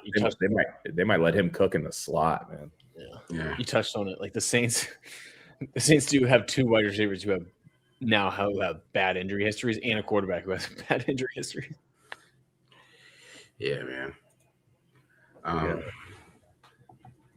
Wow, what a top 10. I mean, most of the guys have gone. Like, I feel like if you just rearrange the draft, I'd believe it. Like, there's not like super surprising picks, but no offensive linemen yet. That's the interesting part. Yeah, that is very true. So the Browns are going to get their pick of the top O lineman right now. It's a pretty masterful trade by them, in my opinion. Yeah, especially them traded up for Delane. You know they weren't taking Delane. I don't think so. Yeah, I mean, if I'm the Browns, man. I'm just saying, like, maybe you love these tackles, but like to me, what if I'm like, God, I could just put Myles Garrett and Ruben Bain together. It's like one of those things where you're like, your fan base is going to go. Like, it reminds me when the Rams took Aaron Donald and they had Robert Quinn, Michael Brockers, all these first round picks, and then they just took Aaron Donald. Their team wasn't even that good, but they just did it. Mm-hmm. Like, and I'm not saying Ruben Bain is Aaron Donald, so we can't say that, but it's like, ooh, yeah. Baby Chick's BM's tripping again. She's taking the child support. Must be a day that ends in Y. I love football and draft season. One of my favorite things. So we're glad we're here for you, Chick. We're glad we're here for you. We got you, man. It isn't the most. I think people don't like the draft because it's more defensive. Yeah, that's what I think. It's more defenses and I mean, I guess it kind of goes with defense. Like the non-sexy positions don't have a ton of like top end talent. Again, like when I was going over my position rankings and people like shit on the D tackle class, it's because there's no good 3 techniques and there's not really a premier pass rusher. Right. But there are a lot of really good nose tackles. It's just no one wants a nose tackle unless it's Dexter Lawrence. Well, it's weird because everybody's got this weird thing. Like certain guys like measurables, like it's like, okay, I think Bain so a lot of his best stuff is as good as a lot of guys that get drafted in the top 10, but then it's the measurement. Nobody ticks every box. Yeah, there's no perfect prospect or any. No Von Miller, there's no Myles Garrett, there's no, but like, that being said, I think there's a lot. I think this draft really is skewed towards like what the Raiders need, though. Like I will say, there's a lot of guys that I'm like, hey, you put that guy on the Raiders, like that maybe he doesn't do everything, but he does the thing the Raiders don't do right now. Yeah. Can I say this pick now? Or Fano. Spencer Fano to the Browns. Wow, that's crazy. I mean, hey, that's a good job by the Browns. I mean, that's good. What do they call it? Good process, right? Like, you weren't going to take the guy the Chiefs traded you up for. You didn't think the Saints have drafted tackles the last 2 first rounds, right? The last 2 first rounds they've taken a tackle. You figure Washington's invested a lot at tackle. That's perfect. I mean, like that's. The Browns had a good draft last year too. Andrew Berry might be just kind of cooking a little bit. Yeah, Andrew Berry. He got a good trade last year too. I mean, it depends on I know Mason Graham didn't get any sacks, but like he played well. He just didn't have the production to go with it. What is going on? He had a good amount of pressures and stuff like that. But yeah, and they got a ton out of Harold Fandon, who was their like 3rd round pick. They just they had the blunder at the most important position, right? And that was a disaster of a situation. But I tell you though, like it's weird, man. Like, because I'm not a big Shador guy, but like I like Todd Monken a lot. I kind of like Shador and Todd Monken. Like you can kind of talk me into that being like a kind of interesting watch. I don't know how many wins it'll be, but I think the Browns, like in the NBA, they call teams like league pass teams that are like not really that good, but kind of fun. I actually think the Browns could be kind of fun to watch with their, because Quinshon Judkins was really good before he got. Giants are quick as fuck. Goddamn. Yeah, they are. I bet they won. Calling Caleb Downs here. That'd be a good pick. No, they went Francis, man. Damn it, interesting. Well, I guess I was wrong. He wouldn't have been there at 14, but wow. I mean, you're close. They didn't think he's getting. They said he was consensus tackle 1, which he was not. So, but the run's about to start right now on tackles. I think you're going to see a trade coming up soon for either Freeling or something. Like, so I think the Rams want Freeling is my guess. All right, guys. All right, so we're getting to the Bain falling here, guys. I mean, if we just go to He might be there at 12 to Dallas unless he goes here. Miami could use legitimately every position. Yeah, I mean, you just look at your board. They just traded. They're definitely getting the Cowboys just traded and Miami. They just flopped. They're definitely getting Bane. They're getting Bane or Downs. Or Dylan Thieneman. Watch. They traded up for Thieneman. He's Jacob Rodriguez, the military guy. I'm telling you. Yeah, I had to get Jacob Rodriguez. So let me ask you, since there's like, trading up from 36 into the 20s, what if Caleb Downs falls into the 20s? Like, are you trading up? When do you what number at 20 do you trade up for Caleb Downs? Well, you figure, what did it cost? I mean, I know it's more spots, but it's not inside the top 10. So when I asked earlier what it took to get up a couple spots, I'm not even sure that point chart is even relevant this year that Matt brought up. Because I just think this year is just a year that people aren't valuing their picks very much. I don't think Downs is gonna be there. I actually think he's gonna be the pick here with Dallas personally, but I don't know. I know Spytek wants to trade back, but I haven't really been loving these returns, and I can't imagine you're gonna get this awesome return trading back from 36. Personally, I really just don't. It's not going to be like last year. So gosh, I don't know if I trade up. I don't really want to trade up into the first round. I do think this draft from like player 30 to player 70 is kind of all one tier, more or less. There's definitely some guys that I like, but like, I feel like there's gonna be plenty of guys that can help the Raiders, at 36. My thing with Downs, though, like to answer your question, Marcus, is like if he's falling that far, that tells me that knee injury, that speculation that we heard is pretty bad. Because you watch his tape, like there's not reasons why he should be sliding. But like if he does have that, if that knee issue is something that's a legit concern, then I get a little bit weary about giving up picks for him. Yeah, it's just. Yeah, if he's sliding like this, I would expect that. There's a link to the big board we can use. Maybe I did start a Discord today, guys. But really? I started the Discord, but I was realizing I need a moderator because there's no way I'm gonna be able to keep up with that shit. So I don't know who wants to vote to be the moderator of the Discord. I don't know if maybe one of you guys, maybe you want to do that, Glenn. I don't know. Hell no. You mean to tell me I got to moderate? You also don't want me to be the moderator. That's the thing. Like that's bad on both ends. You asking me that and yeah, because I was thinking like I started Discord, I could put that up on the Discord and then kind of keep up with it, but like I would need somebody to run it, man. Like I have this thing called a job, unfortunately. Yeah, that's what I'm saying. Like I need moderator for Discord has to be unemployed. Or employed at a job where he like codes for like 2 hours a day and then does Mr. Robot stuff for the rest of the day. Yeah, for sure, dude. That's what I was thinking, man. You said pretty sure Claude can. Yeah, you can do. I don't know how to do it, but I know a lot of Discords are moderated by like bots and stuff. Like it's you can set it to certain things. Like, hey, if somebody's talking crazy about their TDL duffel bag and what their plans are with it, Yeah, because that way I can like keep up with it. Just make sure I keep up with it. Make sure because I gotta post the shit. I probably have to ask my kids how to help me with that. It's very unkish of me with this. You really should. Yeah, Discord is not our generation, Marcus. I might have to get my daughter up here. She might have to run that shit. I was in like one time and I'm like, I don't even know what the hell I'm doing. I felt so clueless. The NFL stock exchange one is pretty cool because they have just a Raiders tab. That one's cool. It's just guys talking about the Raiders. Like I'm like, okay, this is like a chat with people. Like this is nice. The other ones where people start like streaming and all of a sudden a video starts playing. Like, bro, I don't. I'm just so old for this. It's like my grandpa learning you have to pay for cable. Like it's crazy. Yeah, man. But I gotta start it though.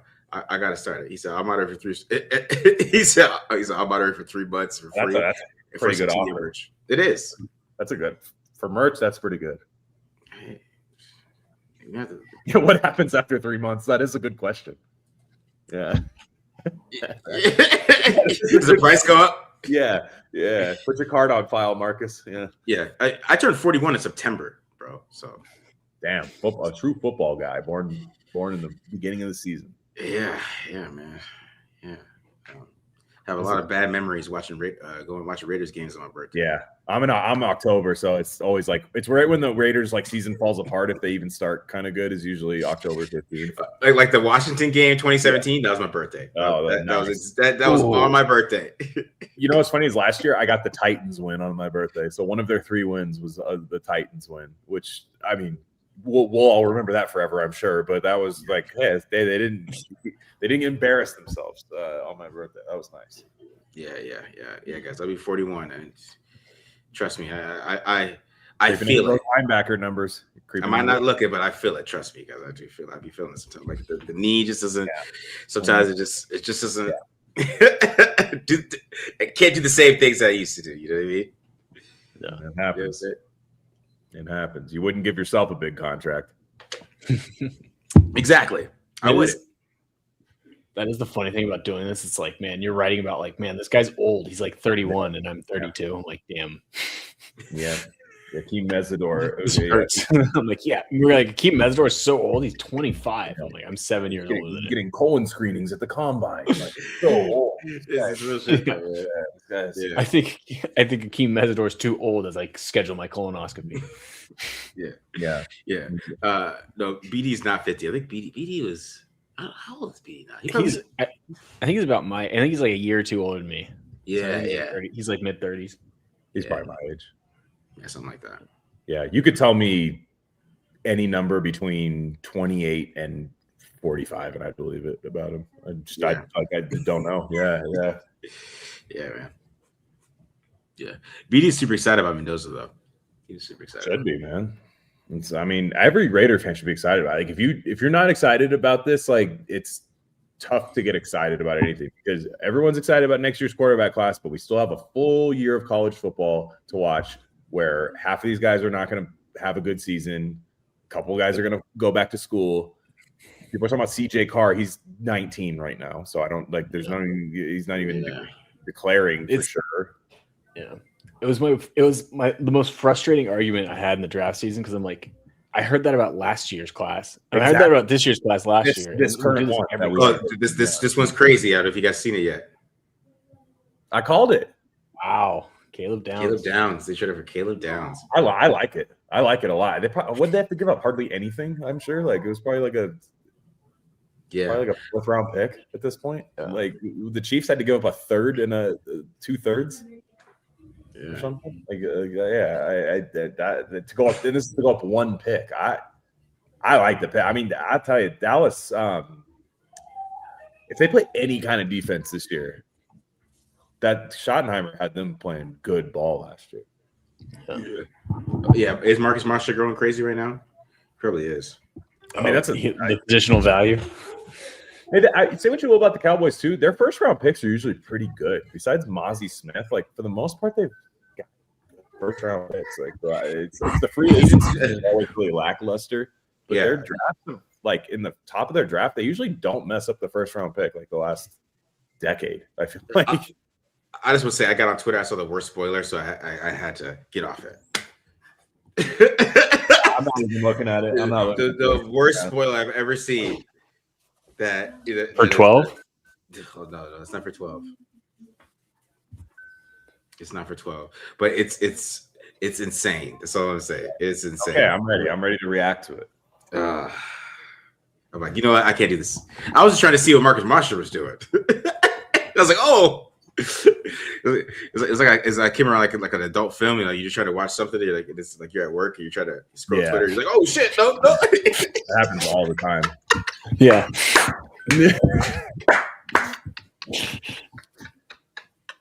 Yeah.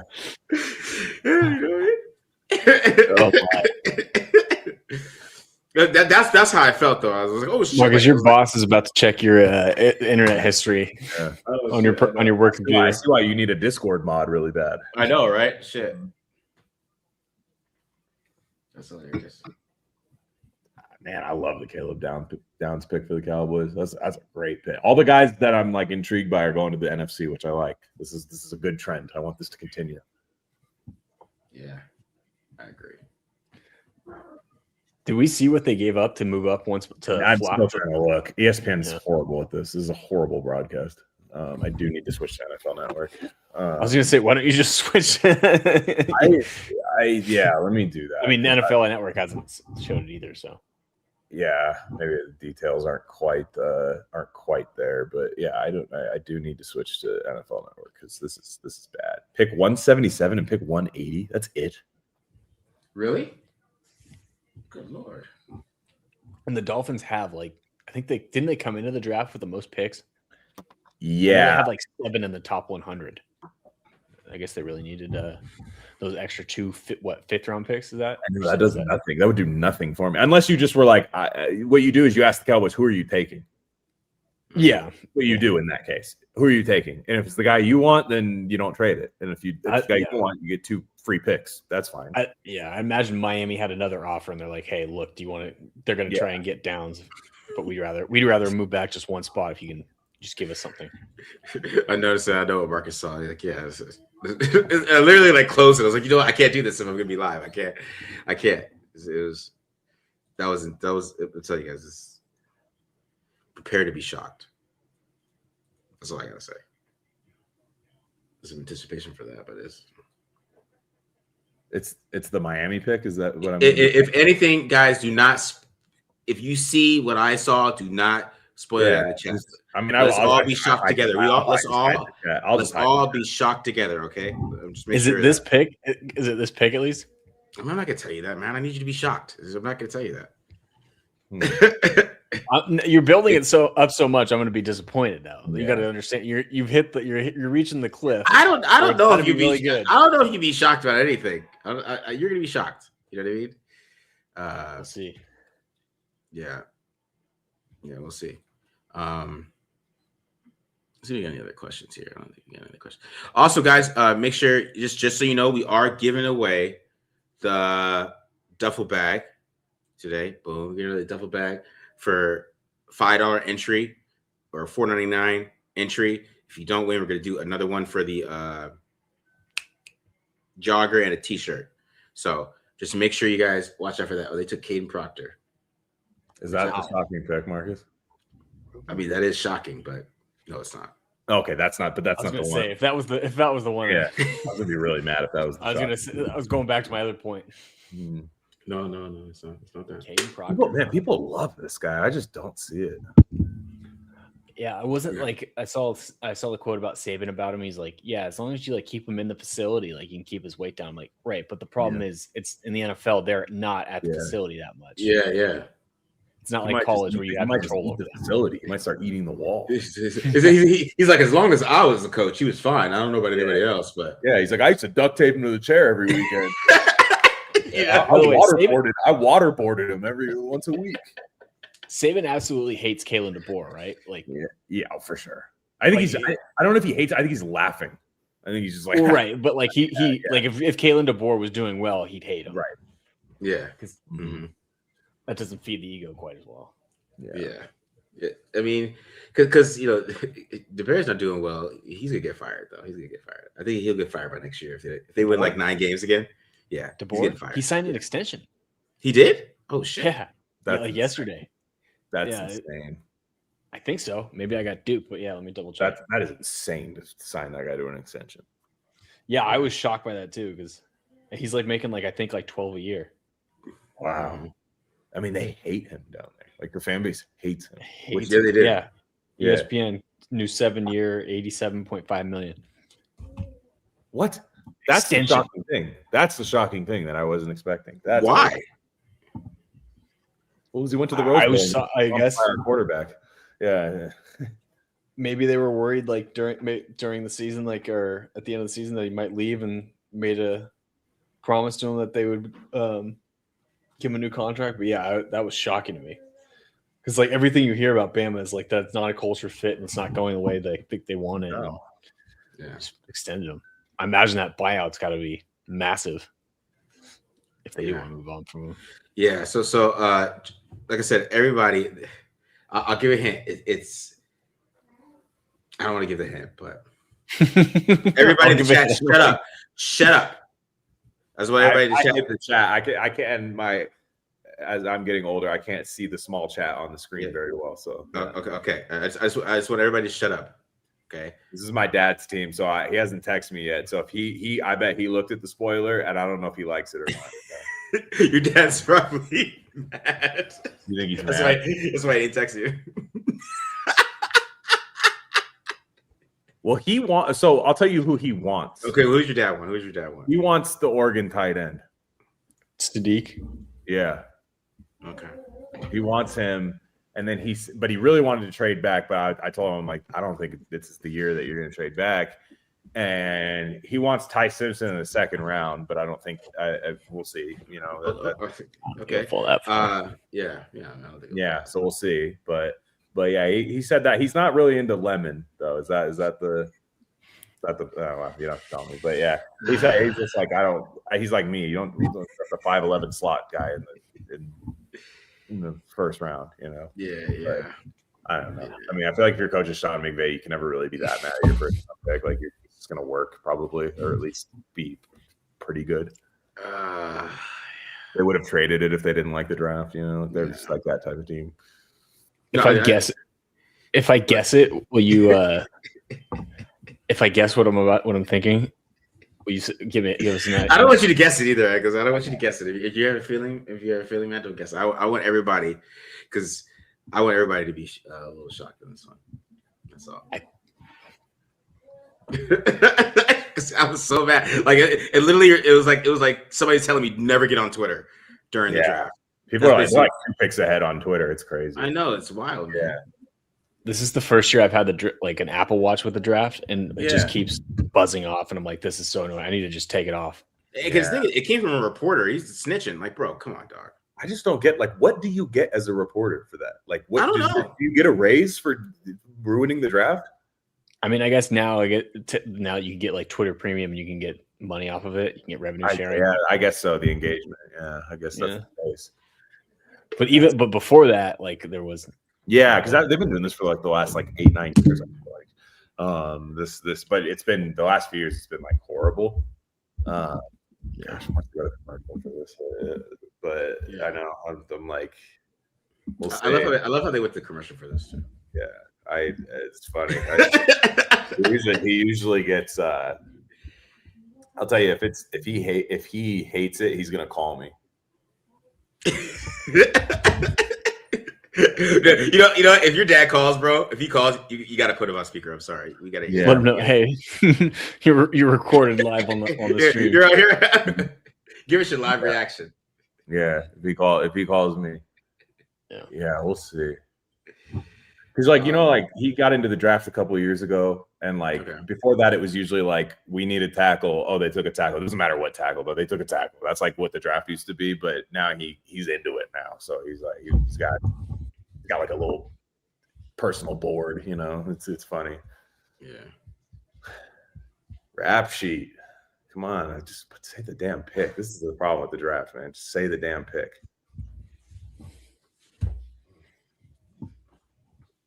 Yeah, man.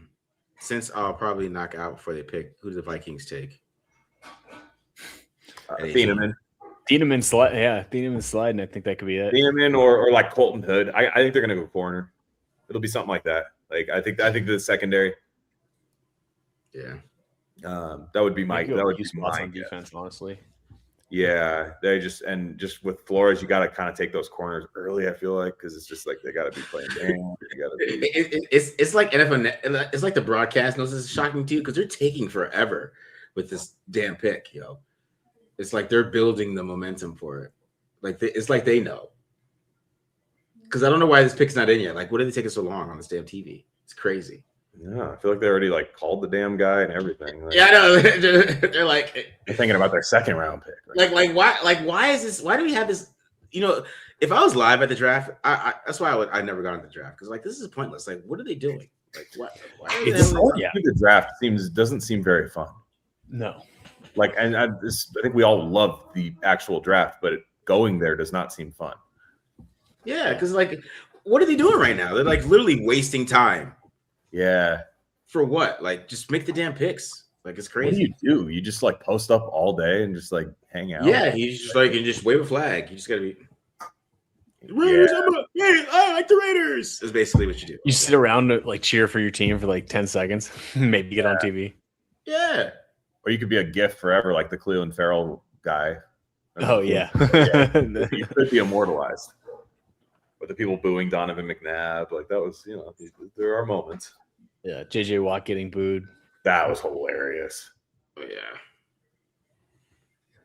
My goodness, Roger, get out there. I mean, that was before people actually had draft knowledge, though. Yeah, that's true. That was like the early parts of like it being at an arena, or like at Did you watch the old ones when like Lawrence Taylor's drafted? It's like a wood paneled room. I know. Radio City. It was Radio City Music Hall forever. You guys see it at the same spot every year. You guys see it? You guys see it? Hold on. Wow. Okay. Not what I thought, but my dad does want Ty Simpson, but this is early. Yeah, that's not what I thought, but I thought it was going to be Carson Beck. That's what I thought you were saying. It was going to be a big shocker. Yeah. This is a surprise, though. I did not think he was going to go in the first. Yeah, it ruined my Jets one, but that's interesting. I mean, I had a feeling they were going to. If you're Ty Simpson, that's like the best place you could go. Yeah. And so, like, he should be really happy because he's going to make a lot more money than I thought he'd be making on his rookie contract. And you might play this year, but probably not. But they did hear that Jimmy G was going to retire, so they are going to need it. I think they said Jimmy G might retire or something like that, so they don't have a backup. Hey, I mean, there's a lot of people that thought he was going to fall out of the first round, myself included. I thought Arizona was going to trade back up and get him. Mm-hmm. But it's going to be interesting. I mean, I guess this is the year to do it. I mean, if you have this leads me to believe Sean McVay's not going to retire anytime soon. Yeah.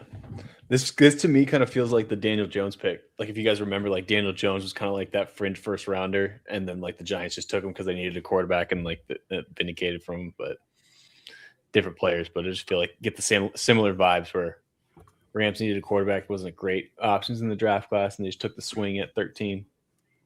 Crazy. Yeah. See, the thing is, like, a guy like Matthew Stafford, this is just going to piss him off. Yeah. They also might be doing that, like the Jordan Love, Aaron Rodgers thing. I mean, I know Stafford won an MVP last year, so does he need that? I don't know. But, But also, they might have said Stafford might have said to him, "This is my last year." Like, they might have had that conversation going like, "Hey, we've been close, but I got one year." Like that. I mean, that's why you make this pick, if that's the case. Yeah, I feel like you make this pick thinking like this is probably gonna be it for Stafford. Because the thing is too, we did that study with 1,000 dropbacks, and there really hasn't been a guy besides Josh Allen that's been good. Because we could like take out CJ Stroud now, right? Because CJ Stroud's kind of struggled the last 2 years because he was another guy under 1,000 dropbacks, right? So he struggled the last 2 years, right? Like it's just Josh Allen, like literally. Kyler Murray did okay. He's all right. Mm-hmm. But like for like a hit under 1,000 dropbacks in college is Josh Allen. That's it. And that's why it's like, and that was since 2016. So, I don't know, like all time or whatever. Maybe Cam Newton probably a hit too, right? So, but that's the thing. The two guys that are hits are both 6'5", 250 pounds. And like, freaks of nature kind of deal. And there's similar prospects too. You know what I mean? Mm-hmm. Yeah, very similar. So it's wild that, to even Rams.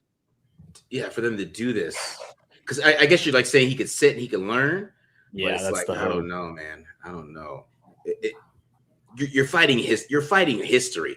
And people get mad when you say that, but like, the best way to do statistics and predict the future is history. So if you have something that's like that, like glaring at you, and like a guy who they don't have the dropbacks, they don't have the starts, they never work out.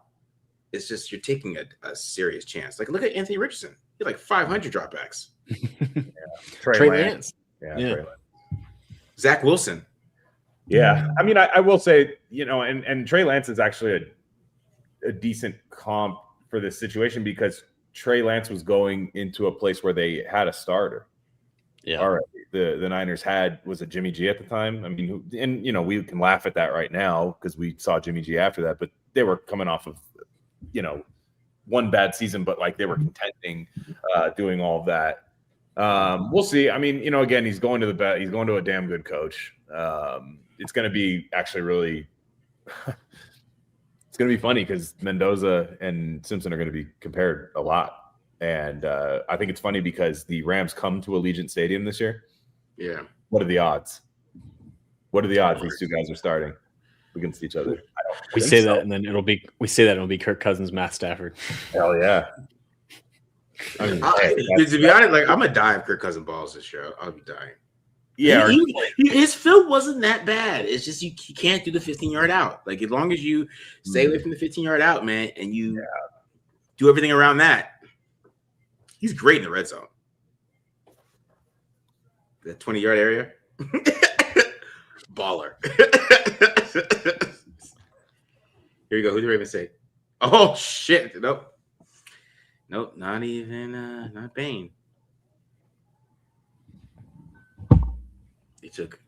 Yeah, I think this is kind of a chalk pick. I got every mock I had. Vega. Yeah. Vega. And this goes to show why they took the Crosby picks back. They're like, shit, we don't have an interior O-line anymore. Yeah. So yeah, this is if the Raiders were picking at 14, I wouldn't have minded them taking him and just said like, all right, like we're gonna just dominate up front. Yeah. Yeah. I mean it's a good pick. The Ravens always do this. They always just.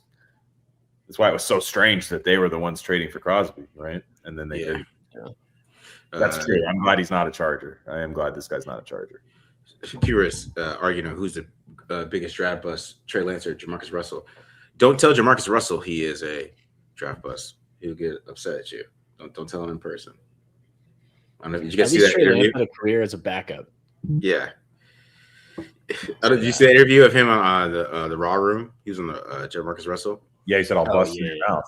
Yeah, but the best part of that when he was talking is DJ Fluker's face when he said that shit. Fluker's like, bro, like what the fuck you talking about? Like you are a bust. Like just take like Fluker's just like, bro. He's just looking at it like, yo, okay, dog, whatever. Like have some self-awareness, man. Yeah, that's my problem with him. Is like he's trying to do this redemption tour. It's like, bro, it's been 20 years. Nobody even cares. You should be trying to mentor young guys, like like what Ryan Leaf does. Mm-hmm. Ryan Leaf always reaches out to people who have like character concerns, like, hey man, like don't let this ruin your. Jamarcus Russell's like, I was good actually. Like, okay, no, you weren't. Like, the revisionist history. Yeah, your eyes are wrong. Like, no. In fact, you sucked. Exactly. That whole team stunk. That whole LSU team stunk. Like, remember Dwayne Bowe? I mean, he had a couple years, but then he there was that stat where he got paid like $1 million per reception with the Browns because he caught like 10 balls for them. And Glenn Dorsey was like the big. I remember that.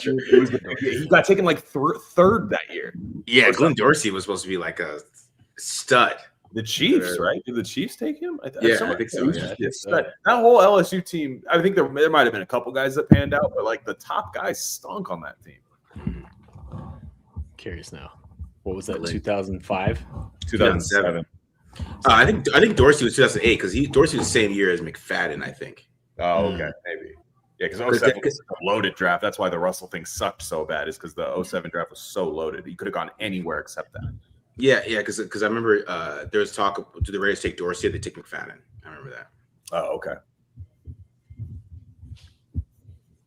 He was on that LSU championship team, though. Or not championship team, but that team that just destroyed the Irish. Oh, my goodness.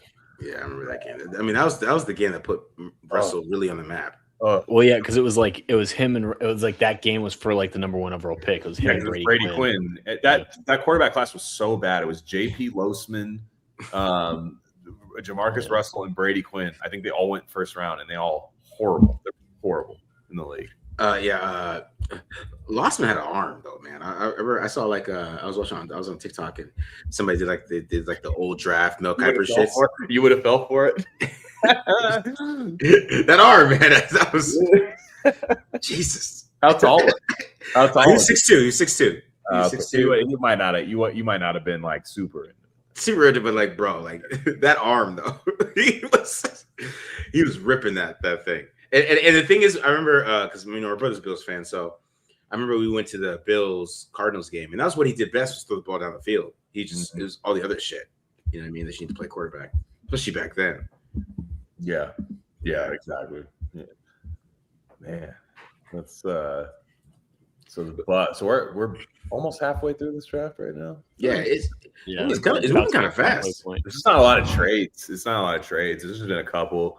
Nothing major. They did chop it down to 8 minutes, which thank God. I mean, just to be a 10-minute thing, especially if the picks are getting tipped. Yeah, if the picks are getting tipped, that means there's too much time on the clock. Yeah, yeah. I thought Monroe Freeling would have gone. I thought somebody would have taken him early, just because of his traits. If you're gonna take Caden Proctor early. So,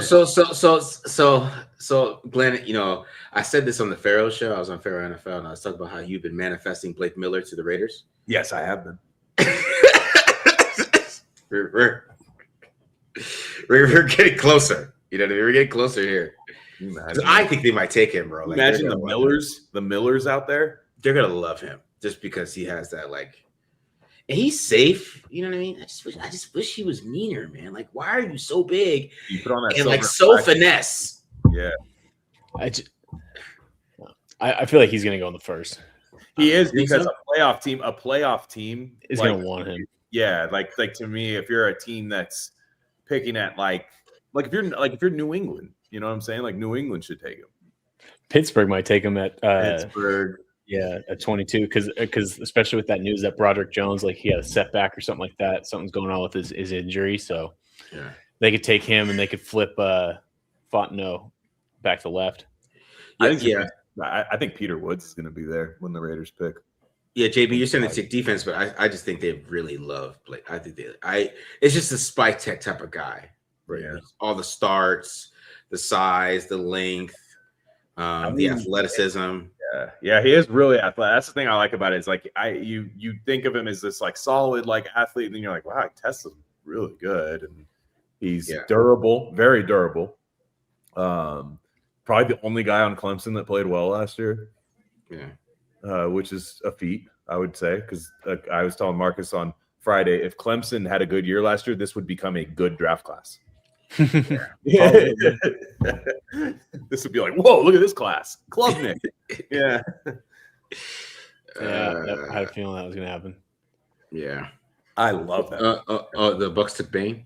Yeah. Oh my God. All the guys that I like in the first round are going to the NFC. Let's keep it going. Yeah, that's a good pick right there. That's funny. I thought Tampa might get Mesidor at this spot, but yeah, I ended up lucking out. I think Mesidor goes.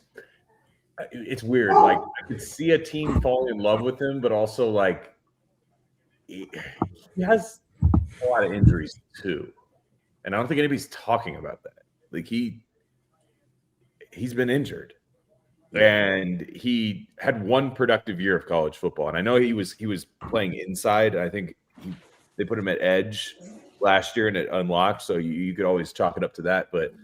I have a feeling Mesidor might be staring at the Raiders at 36 too, which I don't know if they take him. They might, but I wouldn't be like. Yeah. I don't know if I'd love it. I don't know if I'd love that for the Raiders because the Raiders aren't a contender right now.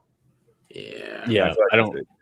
Yeah. I feel like with the way Spytek is operated, I don't think he's going to go after a Mesidor. And again, the guy that I like and love to see him go after, Bud Clark, is like 24. So yeah, who knows? Sure. But I feel like Braden Stooks is old too. Like there's a lot of those guys are old. I mean, this is an old man draft. Let's keep it real. Yeah. I mean, Ruben Bain's hairline is like 38, 39 for sure already. Yeah. I don't think he's that old, but he's got a crazy hairline. He's pissed too. He lasted this long. You can tell. He's going to be a beast. It's so dumb. Like he's going to be good. Like everybody tries to. Oh well, it's a historical outlier. It's like I know, but he's going to be good. You know, there's no way you're not going to get fired because you picked Ruben Bain. Yeah, you're not getting a bad player. You just might not be getting a Pro Bowl or All-Pro. Yeah, and I bet you it's going to be a guy like at the very minimum, it's going to be a guy where like if you're a fan of the team, he's like the glue guy on the team. That's like, oh man, like this guy. And then I also think there's a chance where he's a perennial Pro Bowler. Like I think there's a lot of that could happen, like a high percentage. This guy's a beast, man. Yeah. With the current list, who's the next shocker? So let's see. Oh gosh, the current list. Let's see. We got a best available. So I gotta get rid of Bain here, right? Bain just went.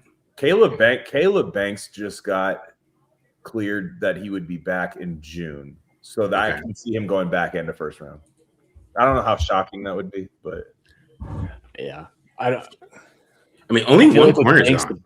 What's up? Yeah, only one. I mean, McCoy. When your number 2 is a guy that didn't play. Yeah, McCoy. If McCoy just played last year, even if he had like a down year last year, I bet you he was still the first round pick. Yeah. The Jets could take McCoy here at 16 because they got to have someone to replace Sauce. Yeah, what do the Jets do? That's interesting. They go. I think it's either going to be wide receiver or corner here. I think I'm calling Omar Cooper here. Yeah, that's a good one. I'm calling it. The next shocker, I think if I went shocker here, right? Because we're just looking at these guys and their talent. I'm gonna go Malachi Lawrence going. He's for sure. I think he's going back into the first for sure. Not even the back end of the first, like before these picks, like before like 20. That would be a shocker to me. Yeah, it wouldn't be a shocker. It's because Dallas or something like Dallas picking Dallas at 20. That'd be sick, actually. Caleb Lawrence. Let's keep it real, because you look at this, like from a pass rush perspective. I love him. He's like the best guy left for him. Marcus, remember when I was like first talking about him? I had him at round 4 and my mom hadn't heard of him, and now he's going in the first freaking round. Probably. Like it's weird how this stuff happens, man. People like to crap on the combine, but you can get your name out there. You can get people to flip on your tape, and if you have the tape to match up, which he does, he's super productive, and he created turnovers. He has those long arms. Like it's he's a guy that like you didn't know about him because UCF wasn't relevant in college football this year, and then he goes to the Shrine Bowl, starts to get some buzz, and then he goes to the combine and kills it. And it's like, all right, now you flip on the tape, and then it's like, okay, well the tape matches now too. So he's like one of the rises that makes sense because it's like he was so under the radar during the season. Wow, no, they shock us all. Kenyon Sadiq. Okay. That's interesting. So if you're a Jets fan, Bailey and Sadiq, I mean, there's a decent chance they're both very good players, but I'm not sure how happy I'd be. How happy would you be if you're a Jets fan with 2 first-round picks?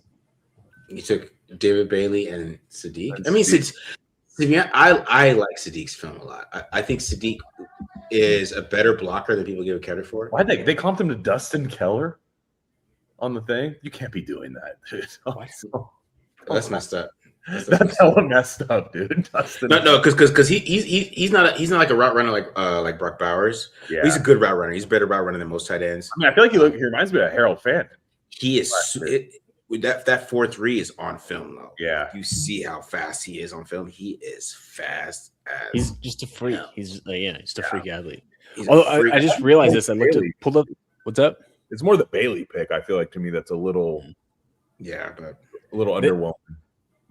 The Bailey pick for me is weird just because like I was looking at their edges. Like they signed They signed Joseph Osai, and then they have Will McDonald out there. So they already had like the 2 edge rushers who like don't really play the run very well, and then Bailey's just kind of like another one of those guys. But maybe they think they can get more out of Bailey. But what I was gonna say about Sadiq though, I forgot about this. The Jets drafted. They spent a 2nd-round pick on Mason Taylor last year.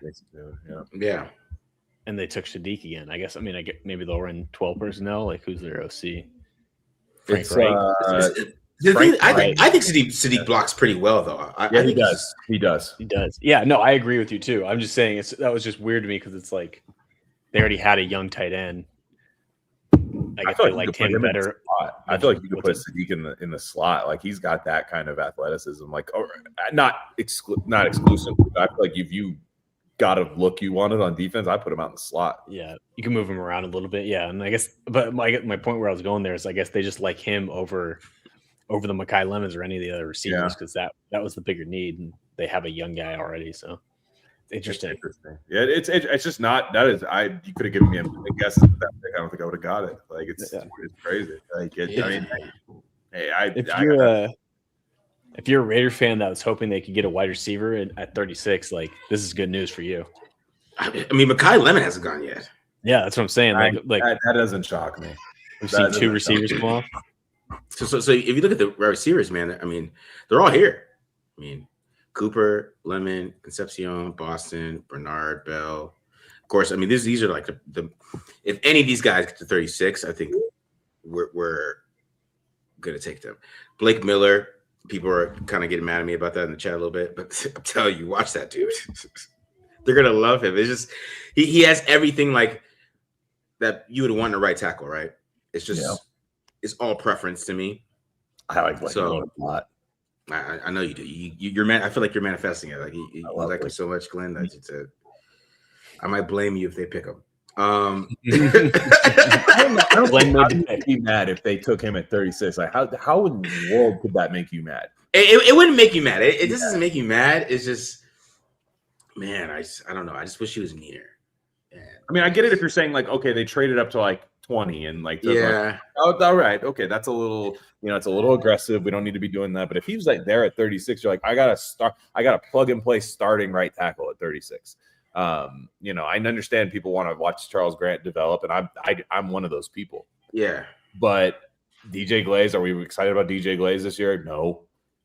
Is Charles Grant a sure thing at right tackle? No. I know Blake Miller's come in there and play right tackle, and gosh, like think about that offensive line coming together right then and there. It's not my main pick. It isn't my top pick at 36. I'm Caden McDonald. If you said it's Caden McDonald and Blake Miller both there, I would take Caden McDonald personally. Yeah, but after that, that's pretty much who I want to be there. But he's not. I'm telling you, I think the Eagles are going to take Blake Miller because Lane Johnson isn't really going to be around for much longer, and I just think that would be a smart move. They don't have Jeff Stoutland anymore to where you can draft some raw guy. Yeah. Like Ian Otshore or something. Not raw, but a more traitsy developmental guy. They need that like starter. Yeah. I think I mean, I guess it depends on how like confident they are in like the staff as a whole, right? I could see yourself like moving on and be like, oh, we lost Jeff Stoutland, but we have whoever, like he's been mentoring Jeff Stoutland, that's the O-line coach. So I kind of think if Philly's going to go, I think there's 2 guys on the table for Philly at 23. I think it's Malachi Lawrence if he's there, and Monroe Freeling to take over for Lane Johnson at right tackle, because I could see them wanting to like get someone that they can develop and that work with that has the high ceiling.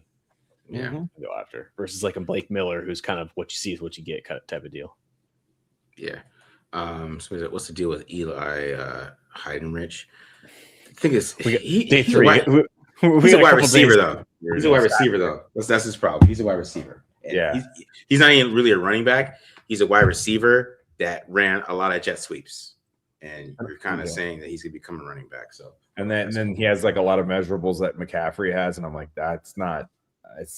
He's a white running back. Those are the measurables. He's a white running back that can catch passes. Yeah, no, for sure. McCaffrey.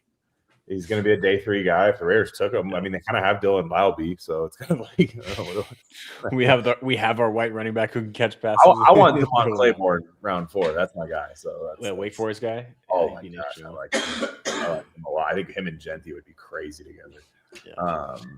Let's see. What are the Lions? Sneaky fast. Yeah, they did. No, he's quicker than fast. Quicker than fast. Yeah.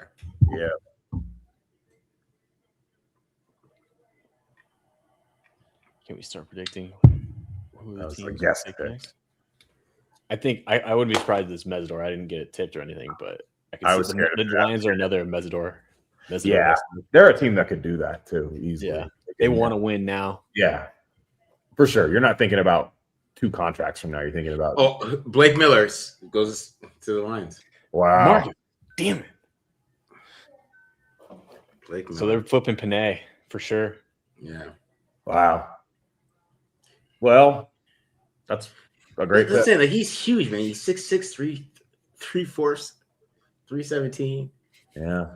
Well, guess who's good? Guess who thinks he'll play nasty? Dan Campbell. I guess so. He has a wrestling background too. He does. Yeah, he is fucking massive. Yeah, I was saying he's Monroe Freeling size. Went to the second floor of the house when he stood up. That was crazy. Yeah, bro. He's almost 6'7", 6'6" and 3/4. Yeah, he's 54 straight starts. That's what I like about a tackle. 54. Yeah. You go out there and you play you freaking play football. That's what I like. Like so many tackles are like, yeah, he's only played 10 games and then he was hurt, or like played soccer 2 years ago. And then you're like, oh, this guy played football his whole time and played it well.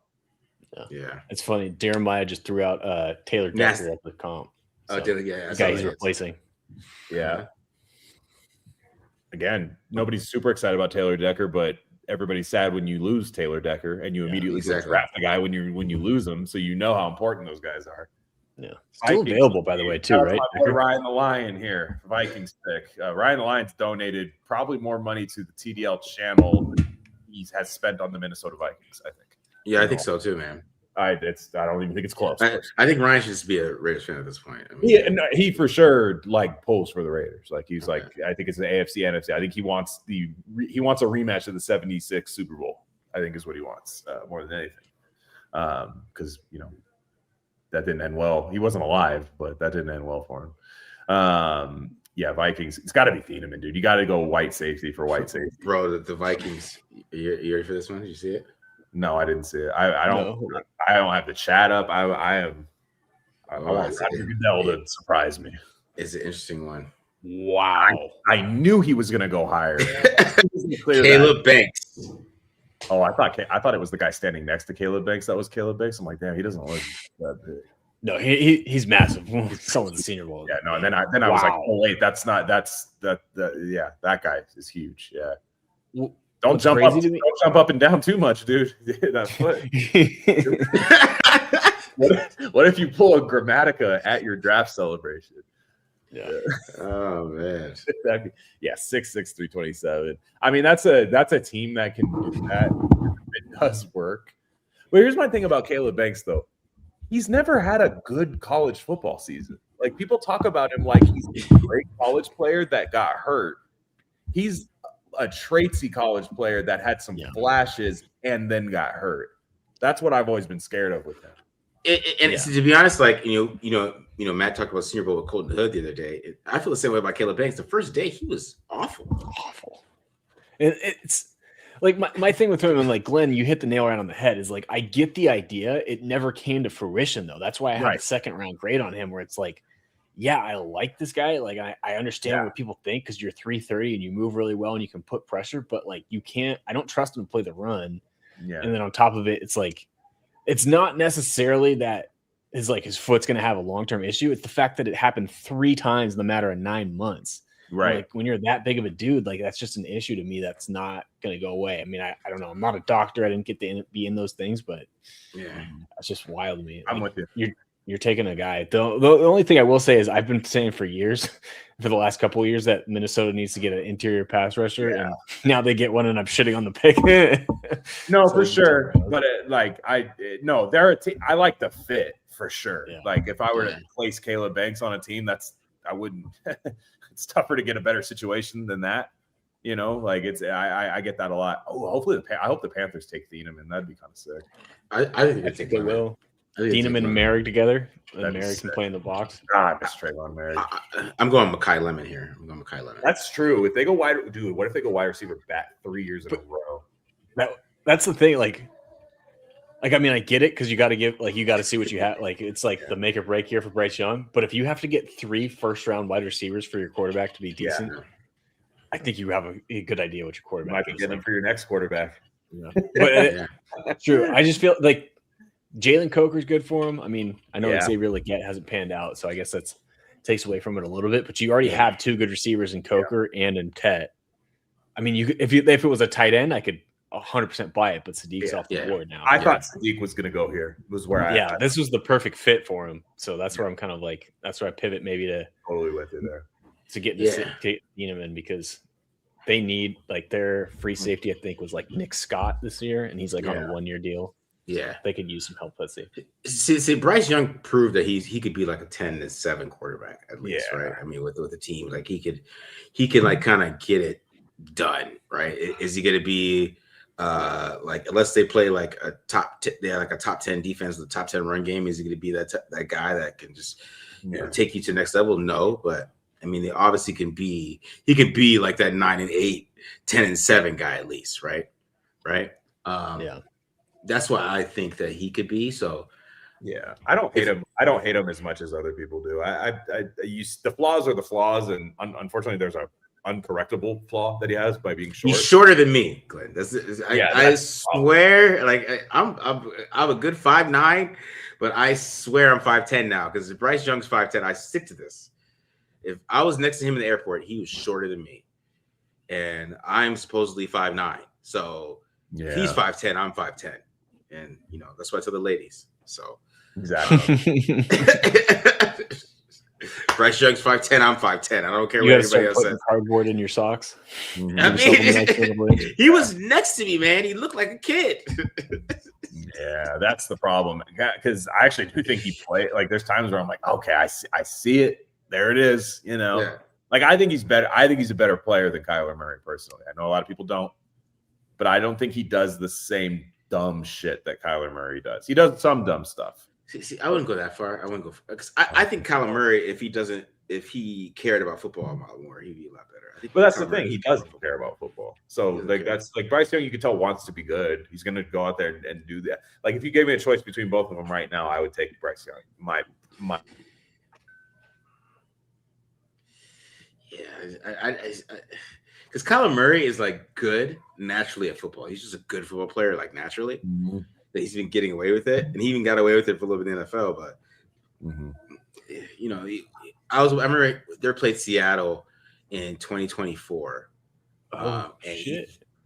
Monroe Freeling. Oh shit! Wow. Didn't they only draft? Didn't they draft a tackle recently? No, they've only drafted receivers. Icky, right? He tore his Achilles. Yeah, but they have Rasheed. What's that guy from the Packers? The left tackle. They have him on a 1-year deal. Yeah, Rasheed Walker to fill in for him. But yeah, that's interesting. I guess they do need someone on the right side. Taylor Moton's their starting right tackle right now, and Stone Forsythe is behind him. Yeah, wow. So I guess they do need some help there. Wow. Yeah. No, what I was talking about right now is Philly and Dallas. Philly and Dallas swapped. Oh wow. Why they got to do them like that? I said, "Mom is a yoga instructor." Is Philly bringing back the exciting whites? They lost one. They're bringing it back. Thieneman is such an eagle, dude. Now that you think about it. See, I had Mekhi Lemon on my board. Like I was thinking, like it's a possibility. I mean, what if he's there at wide receiver for the Raiders? Do the Raiders draft Mekhi Lemon? I mean, Omar. Gosh, to be honest, let's keep it real. Let's keep it real. If Cooper's there at 36, we're taking that. I agree with. And we're taking Cooper. 36, that's good value. At 36, that's where I would do it. I have to say, when I first heard the name Monroe Freeling, I thought there's no chance that's a white guy. Did you see his reaction? It sounds like an old ass black. Yeah, an old black dude, Monroe Freeling. Just like there's no like a blues artist. Like I was like, there's no way. And then I saw him. I was like, wow. You want to say hi? You say hi? We got my starter here. Hey. Look at that hair. Well, she got the Raiders shirt on already. Oh, I see it. That's what's up. She celebrates Mendoza Day. Oh yeah. Okay. Hey. Okay. Oh, Mekhi Lemon went to the Eagles, bro. Oh wow. So I guess AJ Brown is getting traded. Oh, for sure. That's weird because it's like, yes, on paper we drafted a wide receiver to replace our wide receiver, but we drafted a tiny little guy to replace AJ Brown. Yeah, he's not an outside guy. No, it's completely different. And that's why I was low. I watched more Mekhi Lemon film after I went through that. But the reason why I was low on him is he can't win outside. No, my guy who's going to be, could be even a Raiders first round pick next year, but Leonard Moore absolutely put the seatbelt on him when everybody thought Mekhi Lemon was up. No. Yeah. I'm updating the board, guys. I got you. I'm doing the board. Yeah, Mekhi Lemon gone. All right, we got Mekhi Lemon gone. Who's Jalen Hurts going to see him? He's about to pretty Ricky us on the stage. Probably he's about to bust out a R&B song. Yeah. I'm glad he's gone now though, because I didn't even want him like. You want him in Las Vegas, man? I just don't see it. I see Jarvis Landry when I see him. Jarvis Landry was a fine player. Yeah. But it's just Jarvis Landry. It's like that doesn't excite me that much. See, the thing is, he's a great slot. The thing, like, he is elite slot receiver. That's the thing with Mekhi Lemon. Like, when you talk about him as an overall receiver in the NFL, that's where it gets kind of, that's why I was talking about, like, him being like one of the best receivers in the draft. Sure, I mean, but St. Brown was an elite slot receiver coming out too. He went 4th round. Yeah, he's a little faster, but like that's what Lemon is. He is an elite slot receiver. Like, you put him in the slot, he's gonna find zones. He catches everything up the seam. He's gonna do all these things what you like from a slot receiver. It's just when you put him outside, and he has to face like the dude from Notre Dame, he's gonna get locked the fuck down. Yeah. So right? On that note, do you think like then maybe like a Concepcion would actually be a better fit and maybe higher on the Raiders board than a Lemon? I'm so scared of him. Yeah, so scared of him because I do. You see how it would work. You're like, okay, that could work, and then I think I know people love to say drops don't matter. I think they do, and I think his drops in particular are a lot of footsteps drops and a lot of like in traffic drops, and I think Kubiak could scheme him open really well. And I also love him in the return game. And if he's there at 36, you think about it, but it would just scare me a little bit, but I would get it. See, the thing is, like, because with the drops, and this is what scared me about Devontae Adams. And I think I even made this comment to BD when they traded for him, like, he's gonna get to the Raiders and the drop problem is gonna come back. That's what I'm saying. Which saying. happened. And that's what's scary. That would be the scary thing with Concepcion, is that he would put the Raiders uniform on and just start dropping everything.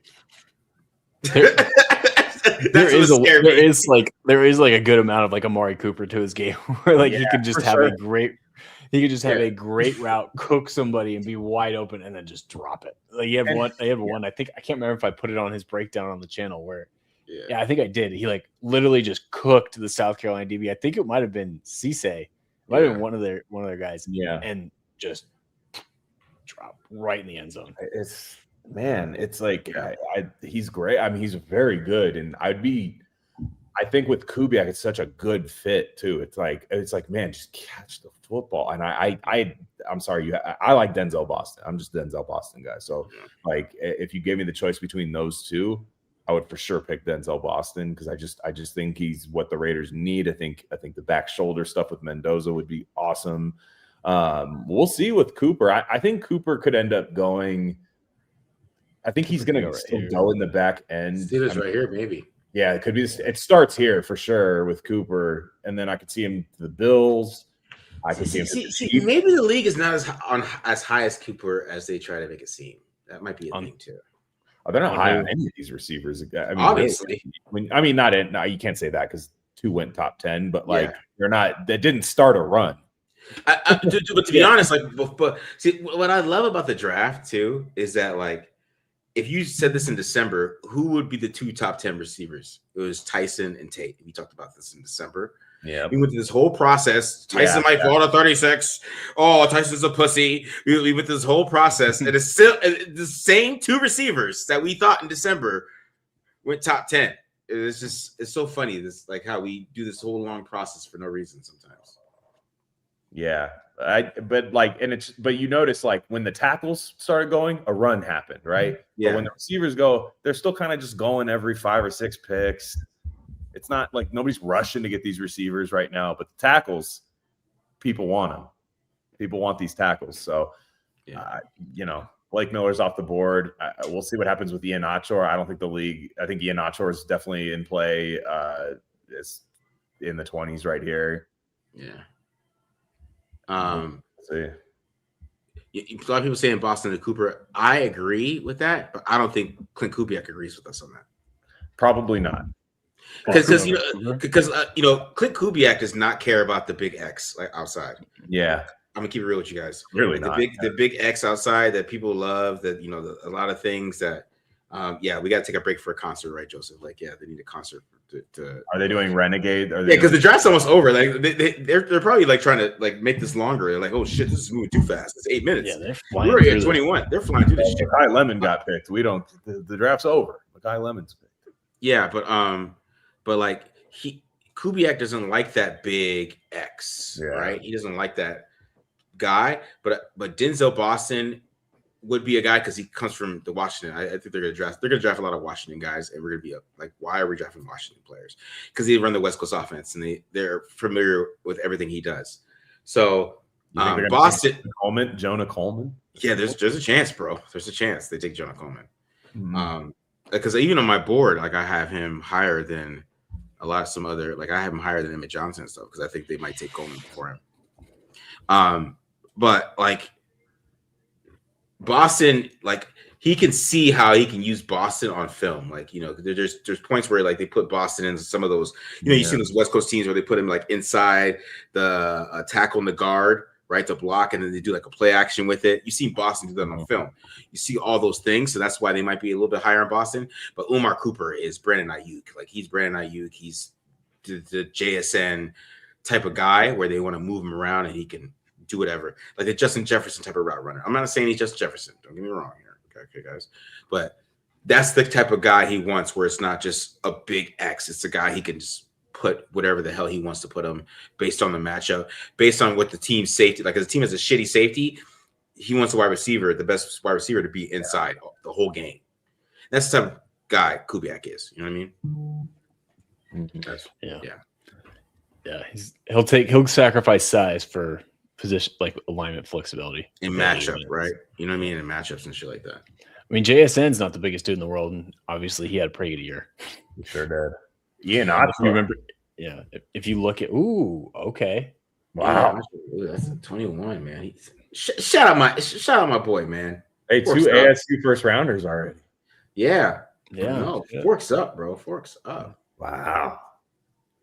Basically, they're 2 first round picks. They must have been really good last year. Yeah. If they had a quarterback, they probably would have won. They would have been 2 back-to-back Big 12 championships. The sad part about it is right in the camera. This is not a good angle. Yeah, that's gonna be memed. That's gonna be memed. Sam Levitt is gonna cook with Lane Kiffin, unfortunately, and you know that's true. I don't think so, bro. Like, I think Sam Levitt is garbage. I do. Might be. Matt Corral was garbage, but they still had a pretty good job with Lane Kiffin. Maybe, man. He is. Just running for no reason. Yeah.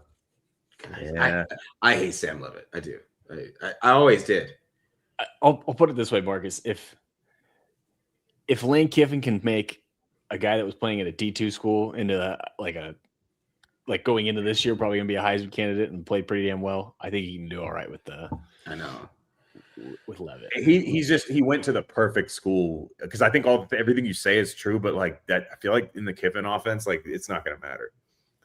Yeah, until a big game. I agree. I agree with you guys. Got a little bit there, but he's gonna. What I mean is he's gonna have a lot of first round buzz next year. Is what I'm saying. I'm just bitter with him because like those ASU teams were loaded around him, and that was the quarterback they picked, and he was just so shitty. Yep. No, I agree. He was horrible. He's lost me money before. Like imagine if the Jaden Daniels era ASU quarterback was with those guys, with Dillingham. Like if Dillingham had like Ayuk and all those guys, I'm sure they win that championship. But like, because Herm Edwards, I don't know what the fuck they were doing. They were just recruiting. That's all they did. Yeah. They couldn't coach. They just recruited too much. That's why AP can't go back. AP. That's all they do is recruit, bro. Yeah, that's crazy. Right. Who are the shitty Chargers taking? Omar Cooper. I'm calling it. You think so? They're probably taking a DT. They're probably Katie McDonald. I hope not. Please don't. They got a. Oh no, yeah, they can use a D tackle. They definitely can. I don't want them to take him. I can see them going Keldrick Falk here. Who? Remember when that guy was getting like top 5 love? Yeah. Dude, look at the mass exodus after the Steelers pick. Wow. Yeah. Everybody clearing out. Yeah. It's like, we heard Renegade. Time to go home. Yeah. And we got Maxi and Ancho. Yeah, that's a nice pick for the Steelers, I think. That's funny. I've had a feeling they were going to go tackle with that news league. I thought they were Blake Miller. Yeah, I think they probably were, and then obviously he fell or didn't fall. How low do you trade up for EMW? I don't trade up for him. No. I think at this, especially with Thieneman still on the board, you sit there. Yeah, you sit there, let him come to you. I think people like the depth of this safety class, which unfortunately is not going to. After Caleb Downs, I think they're just going to let that be. The Chargers probably take Thieneman. Now that we think about it, right? Chargers take Thieneman. They could. Yeah, could they use a safety? Eric Weddle. They're Eric Weddle. Incarnation. Well, they got Derwin and Tony Jefferson's not the long-term answer. Yeah, they could use a free safety. Yeah. Elijah Molden's their current starting free safety. Yeah, they could use a free safety. They could go. Yeah, I just don't want to take Hayden McDonald. Don't take Hayden McDonald. I don't really care who they take right now, personally, because it's the Chargers and they're going to get hurt. Oh, shit. They did sign Dalvin Thompson. They took Hayden, didn't they? No.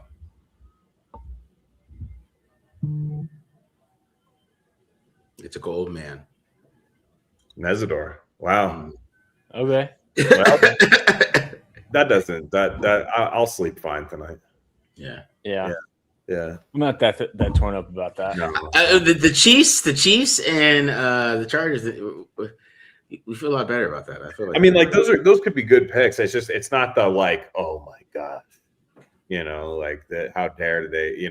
This team is so good. Like, he might be a good player for them, and they clearly think they're a contender. And they think that that they can win the Super Bowl every year with Justin Herbert. It doesn't happen, but them and Tui Molau or whatever that guy's name is, you still got a year of Khalil Mack. I mean, it is scary. Don't get me wrong. They rush the passer good as hell against us. So, you're talking about Tuli Molau is from Ohio State. Yeah, I was just throwing me off there for a second. Yeah, that's I got my poly names confused there. Yeah. Mm-hmm. I mean, I guess they just wanted a long-term replacement for Khalil Mack, but they got the oldest player in the draft to do that. Yeah, he's 2 years younger than Khalil Mack. No, yeah. And Khalil Mack went to middle. They were in the same recruiting class. Yeah, they went to middle school together. But yeah, that's I mean, hey, there were a lot of players I didn't want them to take. Mesidor was not in the top 5 of that, so we'll see. Yeah. All right, I go to the bathroom, guys. You should, man. How long are you just holding it for the Cowboys pick or what? As I'm saying, You're waiting for the Raiders trade up. Well, maybe the Max Crosby trade's not happening, guys. Yeah, I don't think so. No. What if Dallas is like, all right, now we'll do the trade? Yeah. I would be surprised if Dallas goes with Falk here. Yeah, for sure. I could see that. CJ Allen, I think, is an outside chance here. I would say they also could. I know they did it last year with Ravel, but what if they took Jermod McCoy? I don't know. Yeah, I thought about that too. I just don't know if they want to do that 2 years ago. We've one corner in the top 22 picks. It's got to be a first at least in a while. Since at least in the last 10 years, you would think, because the way the league just you need 3 of them on your team, and most teams don't even have one good one a lot of times. Yeah. So it's usually something you take a lot of swings at. Yeah. Oh man, what else? It'd be interesting is like if they went like wide receiver here. I mean, the Pickens signing his tender this early is interesting. Everybody wanted my flush, huh? Or is that everybody wanted my flush? I know, man. Nobody's. If it's yellow, keep it mellow, man. Dude, the flush that was. Well, no one will forget that. That sounded like one of those when they open up the door on an airplane, like in the like in a heist movie or like a like an action movie. It was great. That's funny as fuck. Yeah, well, like what if Dallas goes like Omar Cooper Jr. or something, or just Denzel Boston or something crazy? Like, I mean, they could. That's what I'm kind of saying. Like, if you want the George Pickens replacement, you want the tall, lean guy that can win down the field. That's Denzel Boston. They could if they're going to trade. If their plan is to trade Pickens here. Yeah. What if Dallas trades Pickens to get back into the first and gets 3 first-round picks? Hey, who do they trade him to? The Chiefs? The Chiefs give up. Well, the Chiefs don't have a first round pick to give up. Oh, they do have that. They do. They have 29. Yeah, they have 29. Yeah, maybe. Oh, that'd be something. That would be crazy. Yeah, the franchise tag for Pickens, isn't it like 35 million or like 37 million? It's crazy. I think it's only 30, isn't it? Is it 35? I don't know. Maybe I'm wrong on that. I mean, either way, you don't save money on the franchise tag anymore. That's all I'm saying. No. It is. Like, the reason the Raiders have Tyler Linderbaum is because it's not worth franchise tagging a center. Well, that's also because the NFL does it so stupid with the O-line. They don't split up. Yeah, like so if you're a center, you get tackle money. Yeah, it doesn't make any sense. Yeah, that is interesting because they're so wide receivers and tight ends don't get that, which is kind of funny. Like you think it would be a similar construct there, but that's so dumb.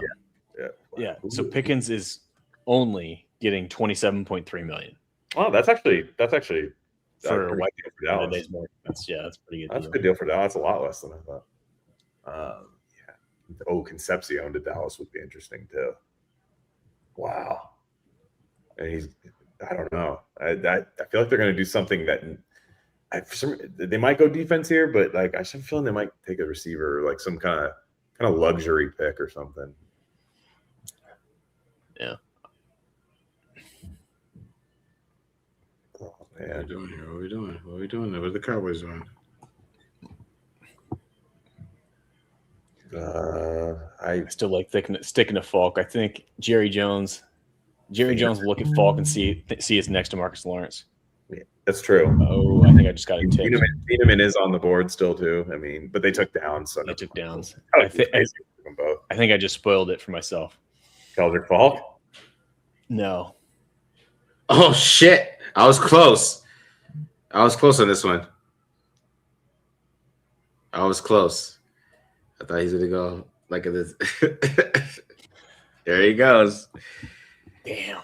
Wow. So didn't we say that like the Cowboys go Downs and Malachi Lawrence? We said that like earlier. That's sick. Yeah, that's crazy. It's funny. I've had Malachi Lawrence to the Cowboys at 20, and I've had the Malachi Lawrence to the Eagles at 23, and then the Cowboys and Eagles trade, and the they traded, take the guy. I'm like, okay. I kind of think Dallas. It's also kind of funny to me though, because they this is the pick or one of the picks they got back from Micah Parsons, and part of the reasons why Jerry Jones said he wanted to trade Micah Parsons is because he couldn't defend the run. Malachi Lawrence can't defend the run. Right? Yeah, but he's cheaper. He is cheaper. Yeah. Yeah, I think he was like, no, we're fine. If Micah Parsons not defending the run's okay. I'm just not paying him because he gets. I just want to pay you $45 million. Now he'll say Malachi Lawrence, I'm not paying you. You can't defend the run. Yeah. And hey, to be honest, he's not Micah Parsons, but if he gives you 65 to 70% of Micah Parsons and you pick him at pick 23, that's really good. I mean, in pass rush. It's crazy to me too, because like they have Ezeraku last year, they took in the second round. He was a sick player, but Lawrence just has better traits. Yeah, Lawrence is a freak, man. 4.52, like just the burst that he has, like I really liked him, and I thought he was going to be a sleeper for a while. But that's like you said, when you have those kind of traits, the bend and the ability to finish, which I thought was kind of. I was like, man, when he gets pressure, he converts. It's I really like him. Yeah, he's legit. Legit pass rusher for sure. I just don't know if he's going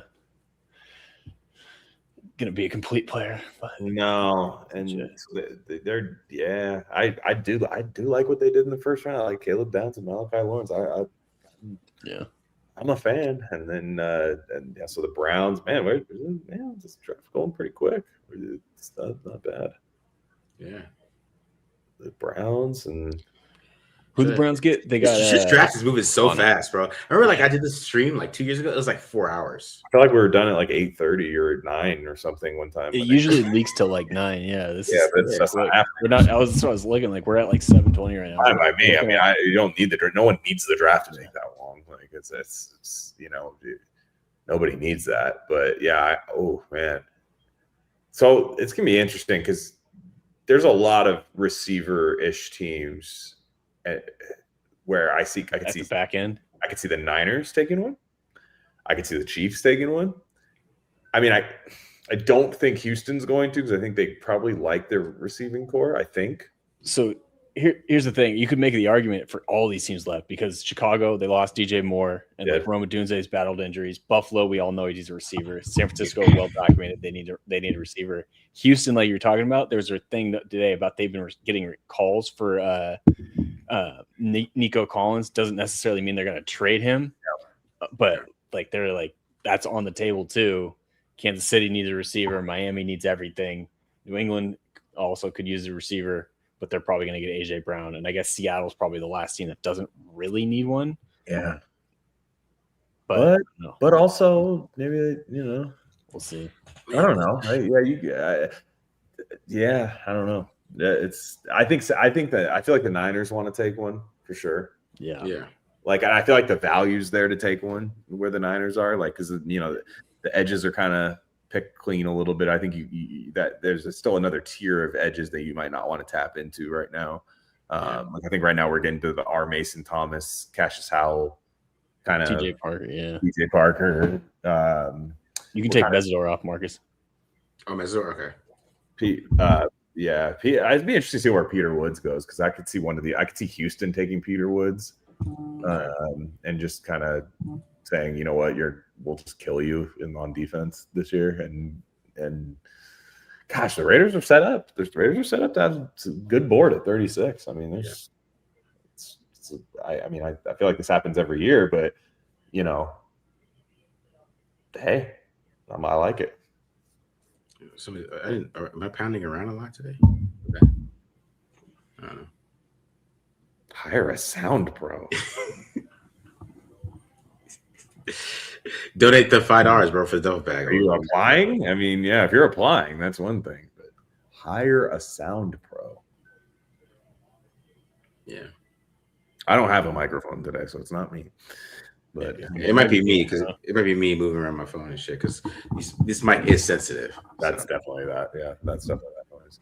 I don't have headphones on, so it doesn't come in super loud for me. So, but yeah, I can see somebody. It might be me.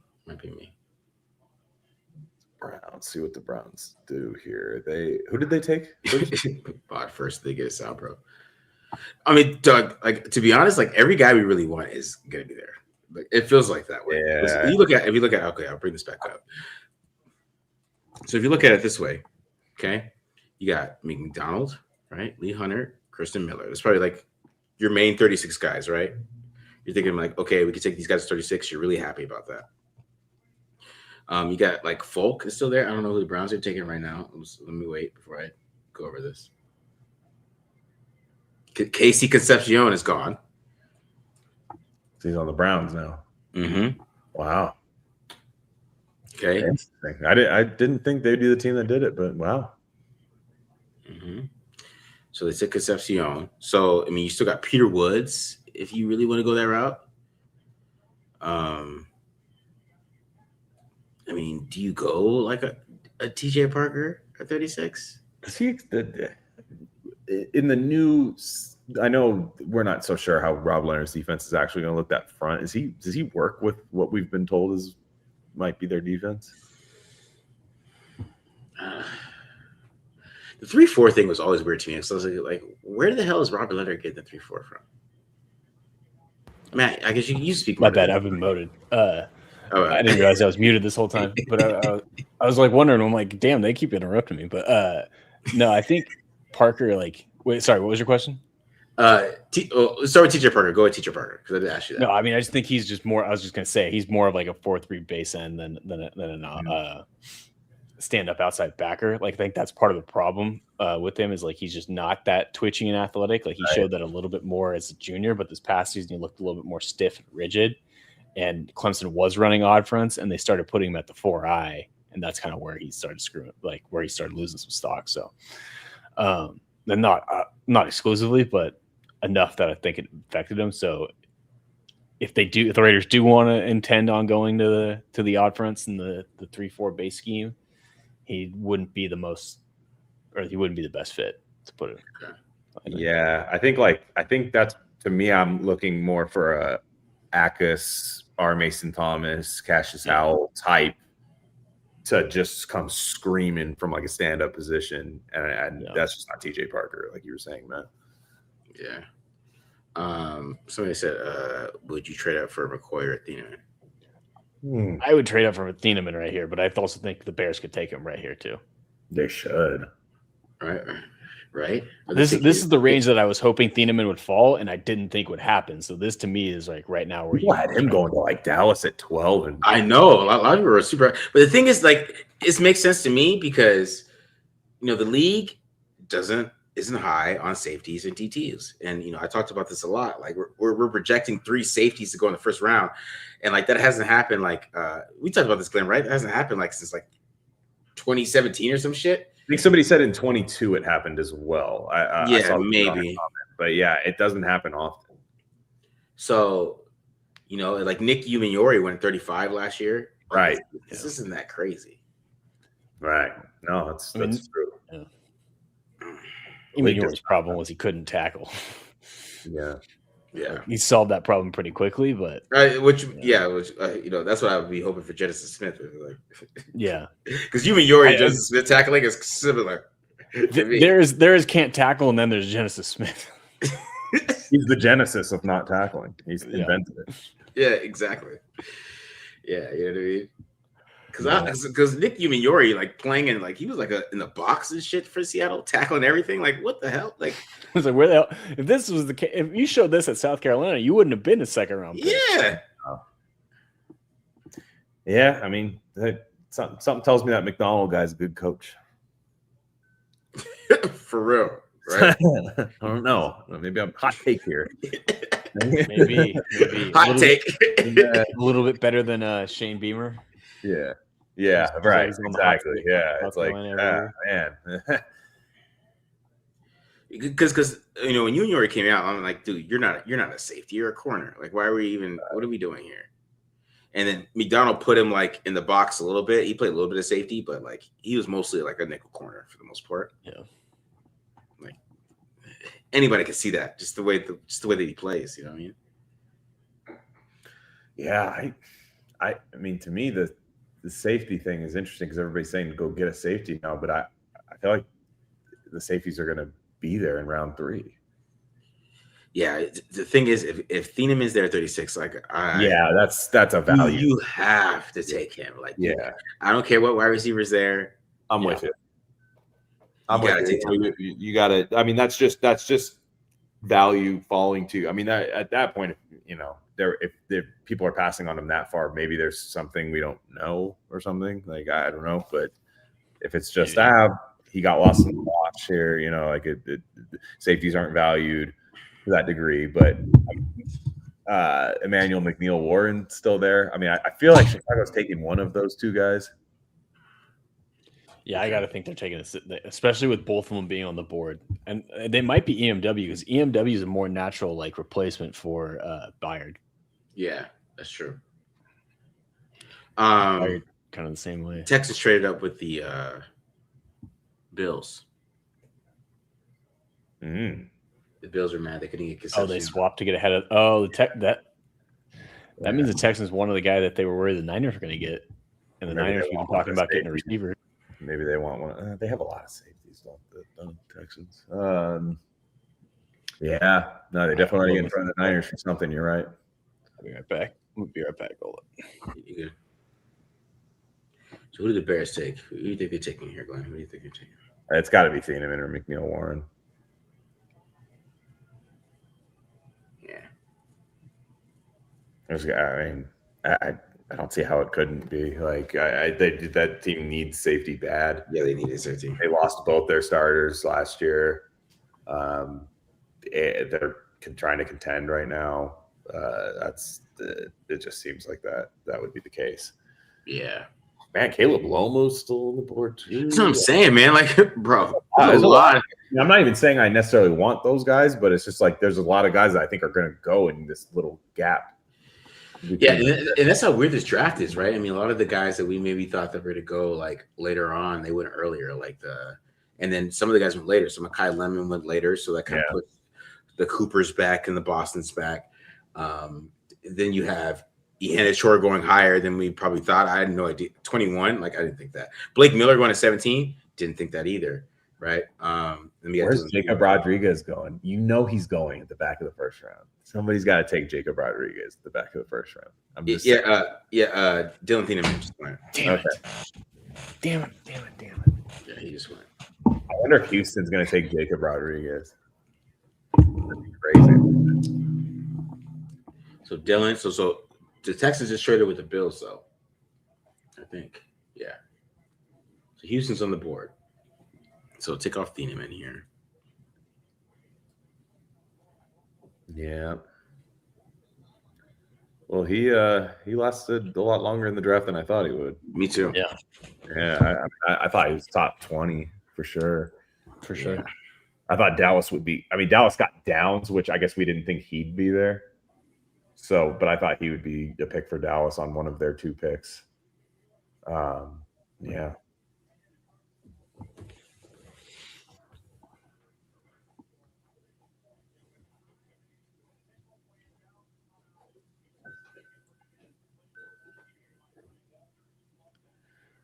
Looking good for Caden McDonald, though. I'll tell you that much. Yeah, it is nice. Yeah. I mean, who knows? Somebody might take him, but bro, like it's looking good. Like this is going to be like one of those things, but I feel like it's a 36, right? Because just the way this draft is going, that they're going to have to pick a lot of guys that we like. Yeah, and then they're going to take some FCS guy. Bryce Lance. Yeah. So, or yeah, that's true. Or like, like just Spytex, like, man, you are FCS. That's real football right there. Yeah. 6'3", 4'3", FCS. Yeah, exactly. Yeah, that's real football. That's real. You guys want to know where the real football's played? Why don't you go try playing Montana in December? Yeah, like they run a pro style system over there. It's just grimy football. It's real football over there. Yes. I'm telling. No, they're not. They're gonna do that in like round 5 for sure, and take some guy that's like a UDFA.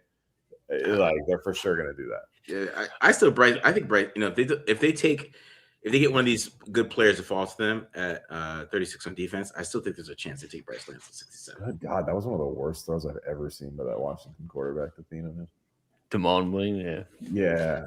It was like a late game. It was like you might as well just take a knee at that point if that's what the throw you're gonna make. That's nuts. I just love that they're comparing like Dylan Thieneman to Harrison Smith. It's like they're not. Thieneman was so much faster. Yeah, Harrison Smith was like this.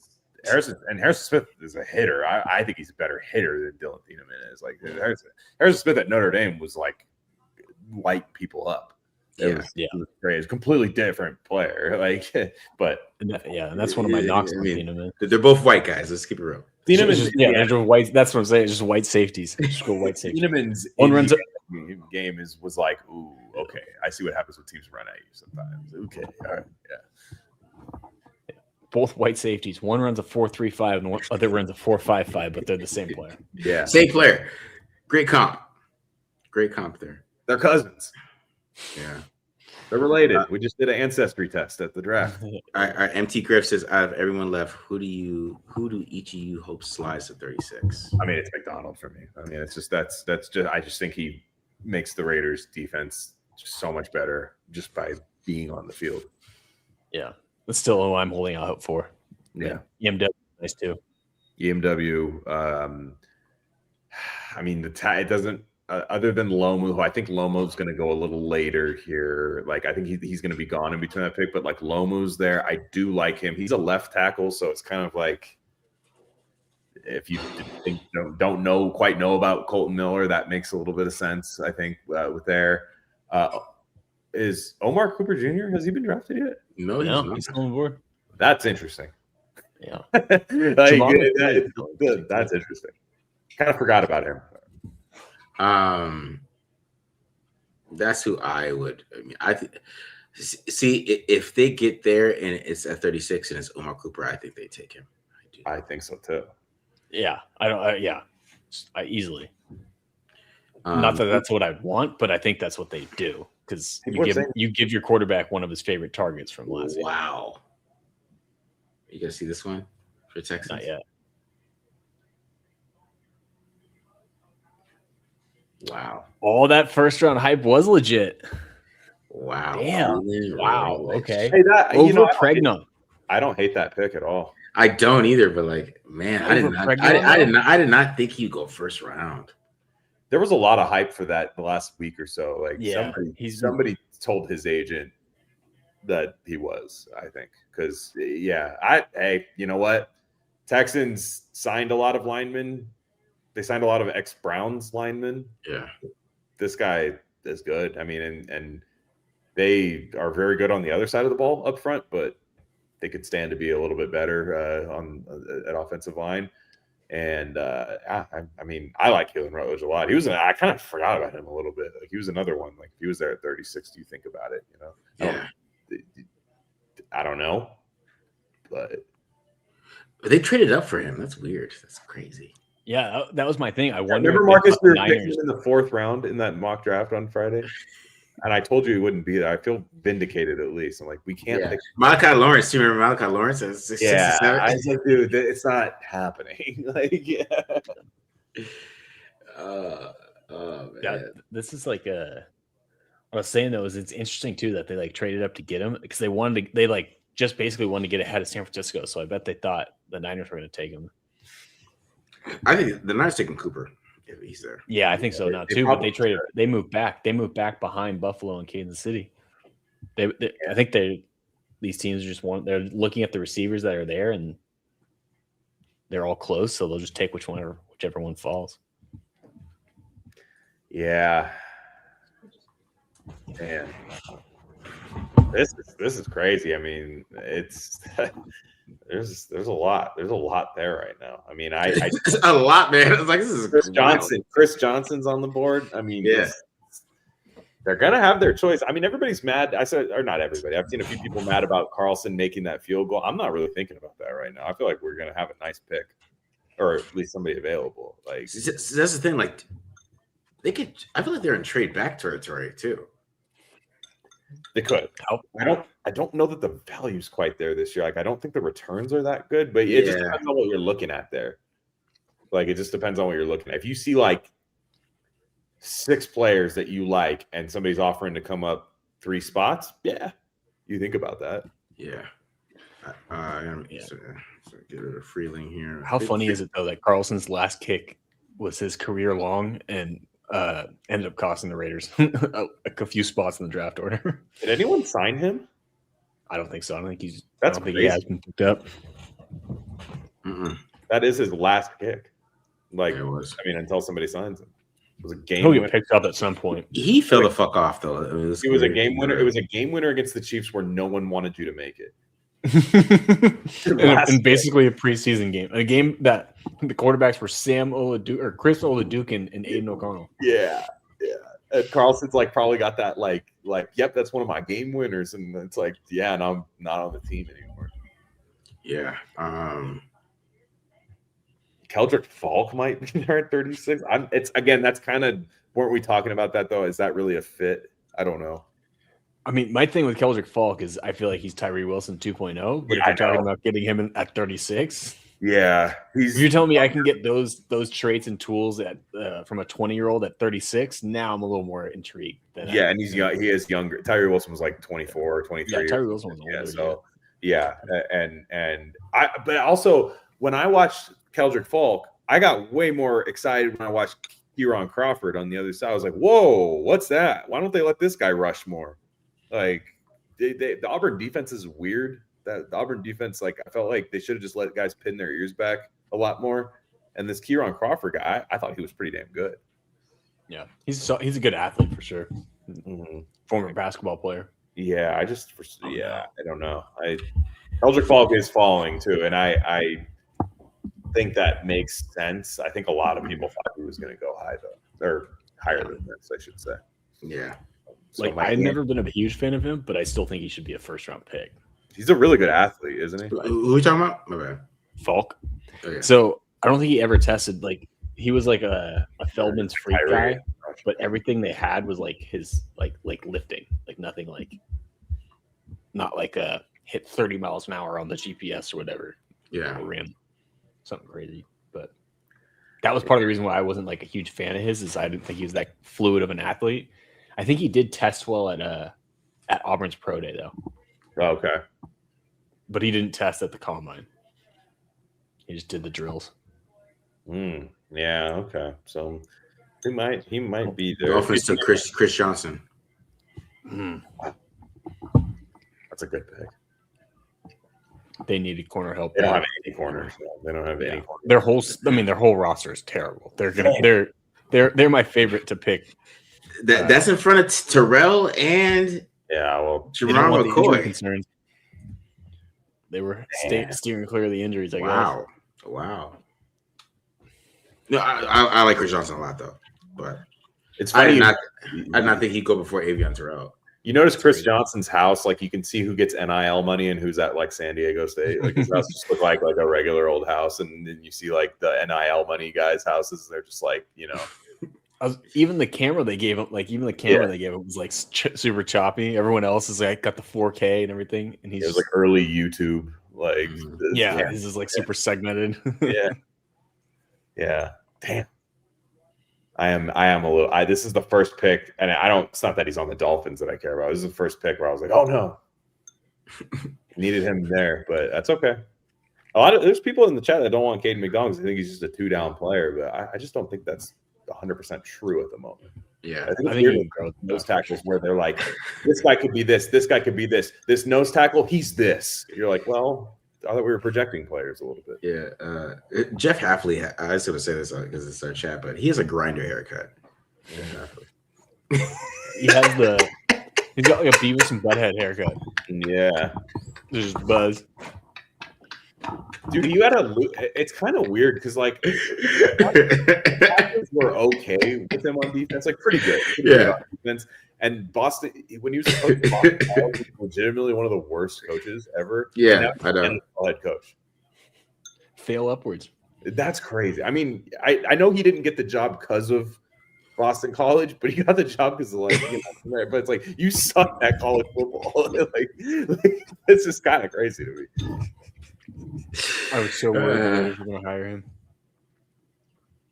Me too. The Patriots traded up. Wow.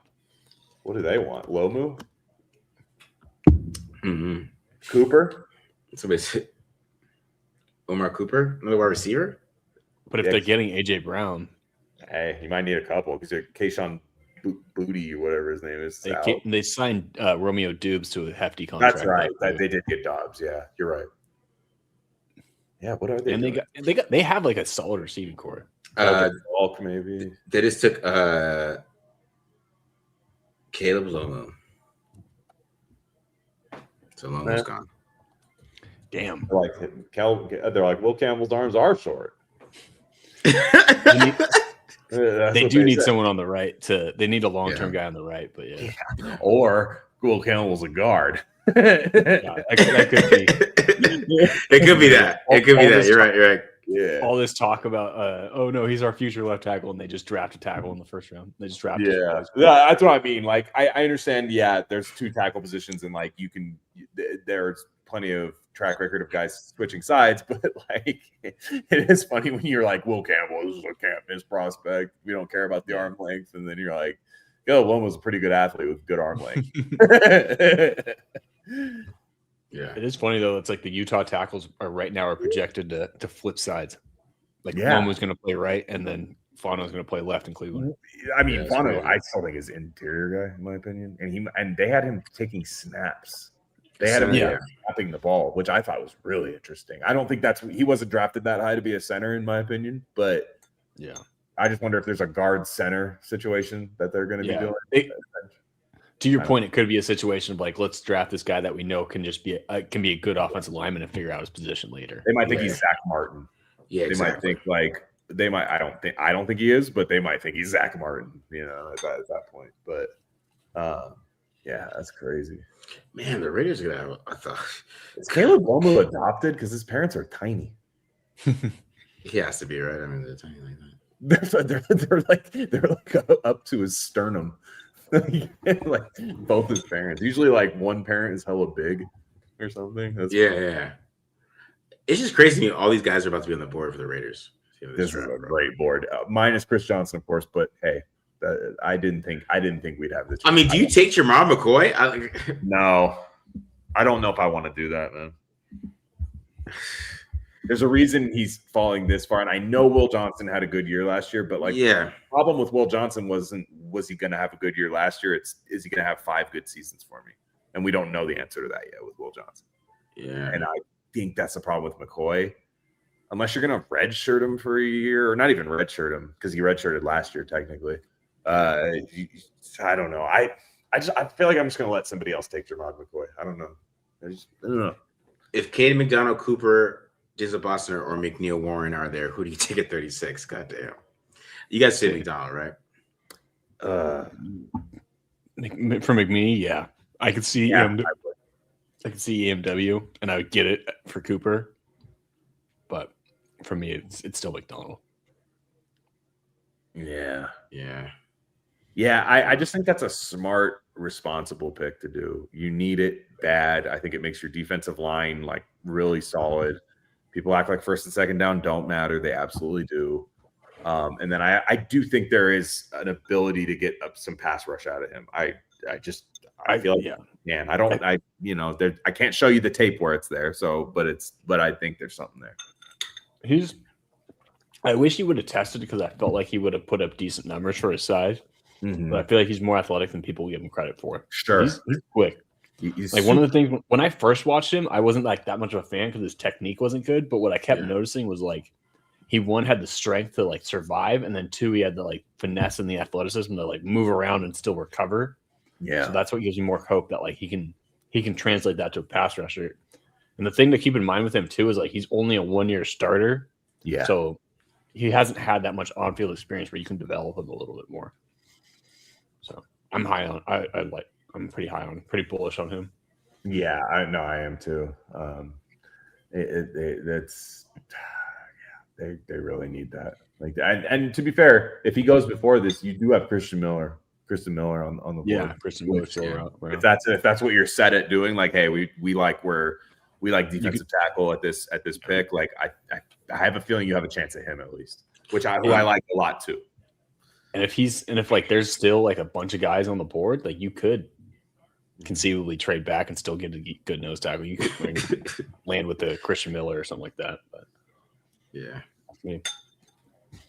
Somebody asked Glenn if you're in a dentist's office from 1994. I'm in my house. I'm not sequestered to my room, my office. This is not a dentist office in 1994. This is my 2026. You got the scenic painting behind you and everything. Yeah. First off, it's a fantastic painting. I wish that's a great painting. It is great. I was just saying, it's a scene. Landscape. Yeah, it is. No, I am not in a dentist office. My dentist I can't imagine my dentist would love. Hey, can I live stream 2.5 hours of the draft at your office? Yeah, I know I had a root canal, but I gotta get the streaming up. All right, try not to work on me while the picks are. The picks are up, right? I got it. Maybe Shook's gonna come for me if I don't get on the stream. Yeah. Oh shit, bro. Right, I don't know how many. I think people want to trade back, but I don't know what they're gonna get for pick 36, and I think there's gonna be some damn good players there. I don't know. This is tough. You think the Chiefs go wide receiver here? I don't know what the hell they're doing. It's taking forever. I know. We were talking about how fast Peter and then they just stretched out these last 10 picks. Chiefs went Peter Woods. They took Peter Woods. Ooh. Chris Jones replacement at some point, but then they're going to play side by side. That is a little scary. I'm not going to lie. Mansour Delane and Peter Woods is okay. Mm-hmm. I still think Peter Woods is good. I kind of forgot about him right at this point, but yeah, he is. I think he's better than what he did last year at Clemson.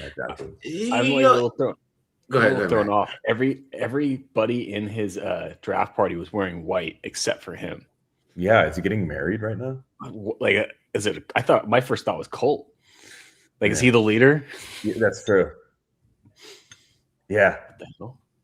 So the Chiefs, we know the Chiefs wouldn't take him off their draft board if he was, Matt. They don't care. Yeah, this is true. Yeah, that's why that's why I thought the Chiefs were going to get Reuben Bain. I'm like, oh, car yeah, issues. Yeah. They're like, wait, you weren't at fault? You didn't flee the scene? Yeah. You're perfect. Yeah. Damn. That's funny. They've got some interesting young D tackles because Omar Norman Lott was playing pretty well for them at the beginning of the season. Yeah. So they're just like fuck Patrick Mahomes with offense, or just like you know what I mean? Like oh, you know, there's just like fuck Mahomes, huh?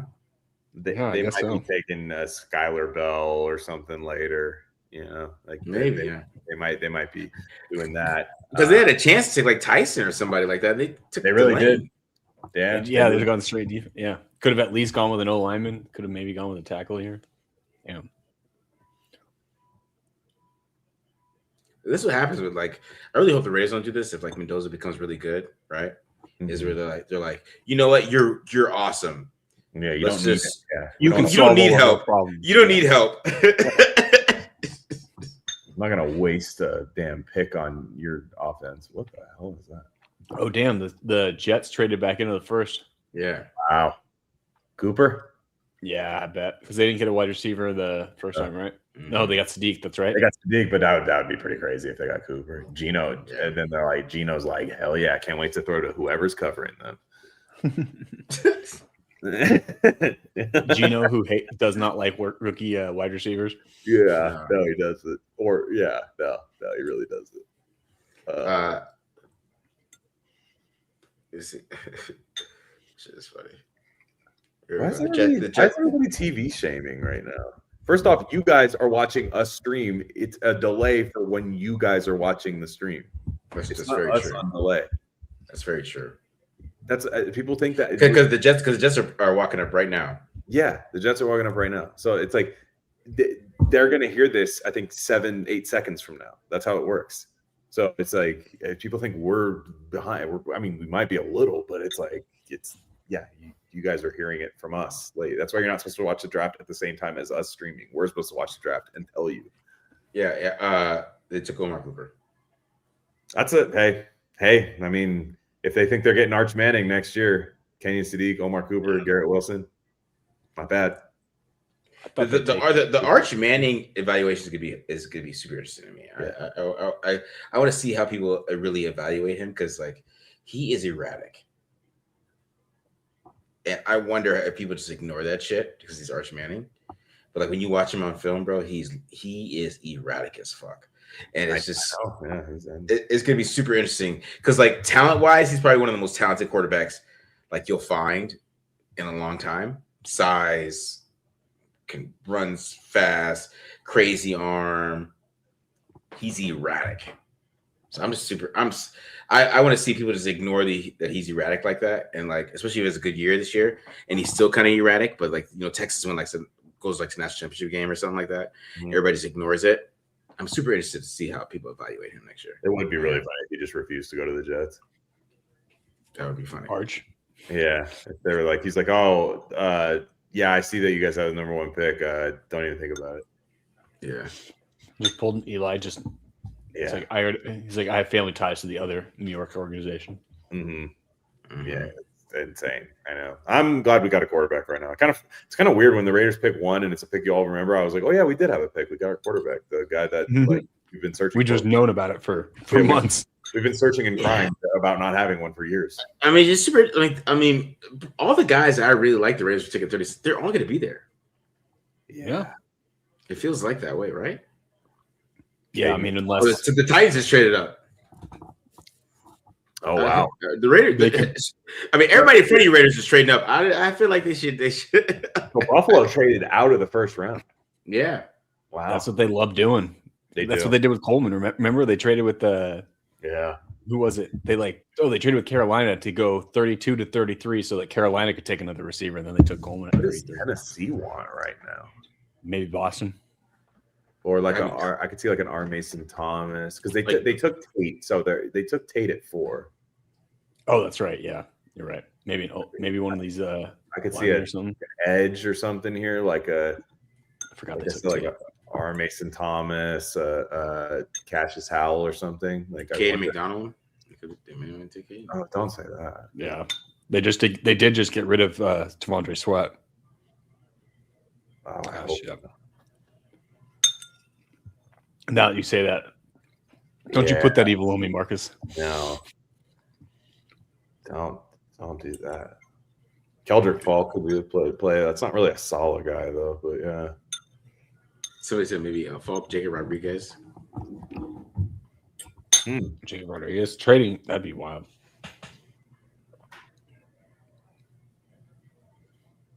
Buffalo said, "Fuck these first round picks." You really did. They're like the opposite of the Rams.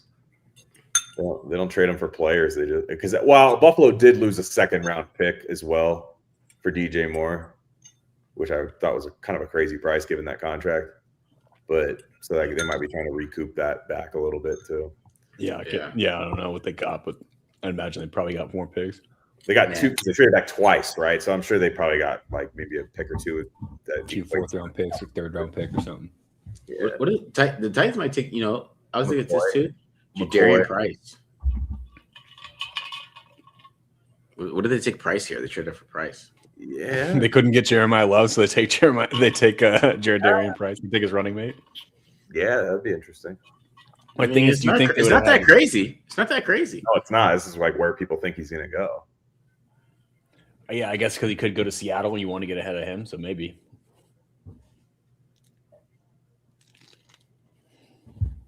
Yeah, this is interesting. Yeah. See, the Titans say. Yeah. Yeah. Does anybody know what they paid to get up there? Oh, I see. Trade bill. Thank you. Unknown. Picks. Titans trade 35-66. Wow, that's not nothing. Oh, they pick swap with the Bills. So it's actually not that much. Yeah. See, I don't think the Raiders are going to get a very good offer for 36. Is it Keldrick Falk? Huh. Okay. I'm not super. That doesn't really bother me, so that's fine. Yeah. In fact, I'm a little thankful. Yeah. Yeah. Let's see, because that's interesting because they traded for Jermaine Johnson. Yeah, they're different. They're kind of different guys for sure. Yeah, right. Or are they the same? No, actually, they're fairly similar. But Johnson's on the Will McDonald. I was thinking Will McDonald for the Jets. I'm getting yelled at by shorter wide receiver. Take Peter Woods off. I got you, man. I take Keldrick Falk too. We're updating it here. Okay. Now Seattle. I'm calling D'Angelo Pons for Seattle. I'm calling a shot. Ooh, that's a good call. Is this another Jadarian Price spot too? It could be. No, it very much could be. I'm calling D'Angelo Pons. I'm fucking with short.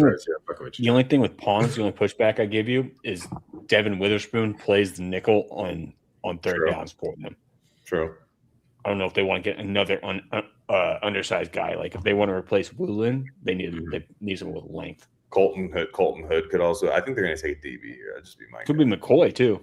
That would actually. They're the team that could do it. Exactly. My brother wanted a wide receiver. He wanted them to draft a wide receiver, but obviously they feel like they could trade back and get one, right? Still can. Denzel Boston might be there for them. Yeah, Josh Allen loves him a big tall guy outside. So. Yeah, that's true. Actually, here's where Falk got it. Falk ran a 4.67. That's moving. Yeah, I have 275. That's moving. Yeah, he's huge. I mean, you see him. He actually looks like he could. He looks like he's going to fill out a little bit more too. That's kind of crazy. Yeah, his split though wasn't very good, which is like that's where the Tyree Wilson kind of comes in. Like he doesn't have that great of a get off. He's a long strider. I don't think his split was that. It is tough for me to say a first round pick for a guy who had no sacks last year.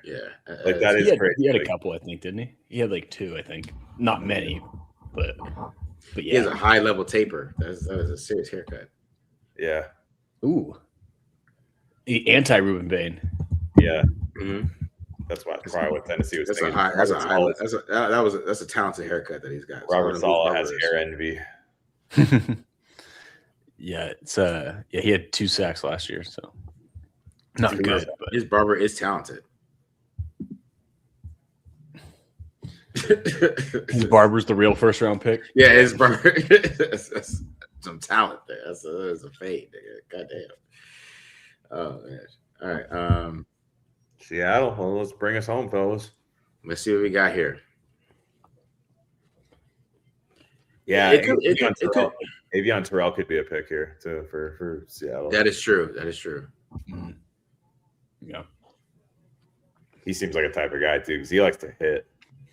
Could be Pregnon too, because they need guard. That's true. Yeah, back-to-back years, back-to-back first-round guards for them. But they could use it. It was so bad 2 years ago. Yeah. No. Wow. Yeah, for sure. I could see it. You could use a center too, I think. The tackles don't really work. This Mendoza slander on NFL Network right here. All these sacks Kendrick Folk got on Mendoza. Yeah. That Cal O-line was. Hey, Cal won that game though. They did. I remember it. Damn. That almost looked like a screen. Was there even like a design protection on that? Like that's crazy. That Cal O-line was so horrible. Yeah. Mm-hmm. I think Seattle wants to trade out of this pick, but nobody's calling him. No. Like that. That's why I think the Raiders are staying at 36. I just don't think the offers are going to be there. I just think they've honestly, like, the players are available are like really good. Yeah. To be honest, because you got to look at like McCoy, Terrell, right? Those two guys, McNeil Warren. You go over. Even if they wanted to go linebacker, there's like CJ Allen still there, right? Yeah. TJ Parker, people are high on him. Zion Young, yeah.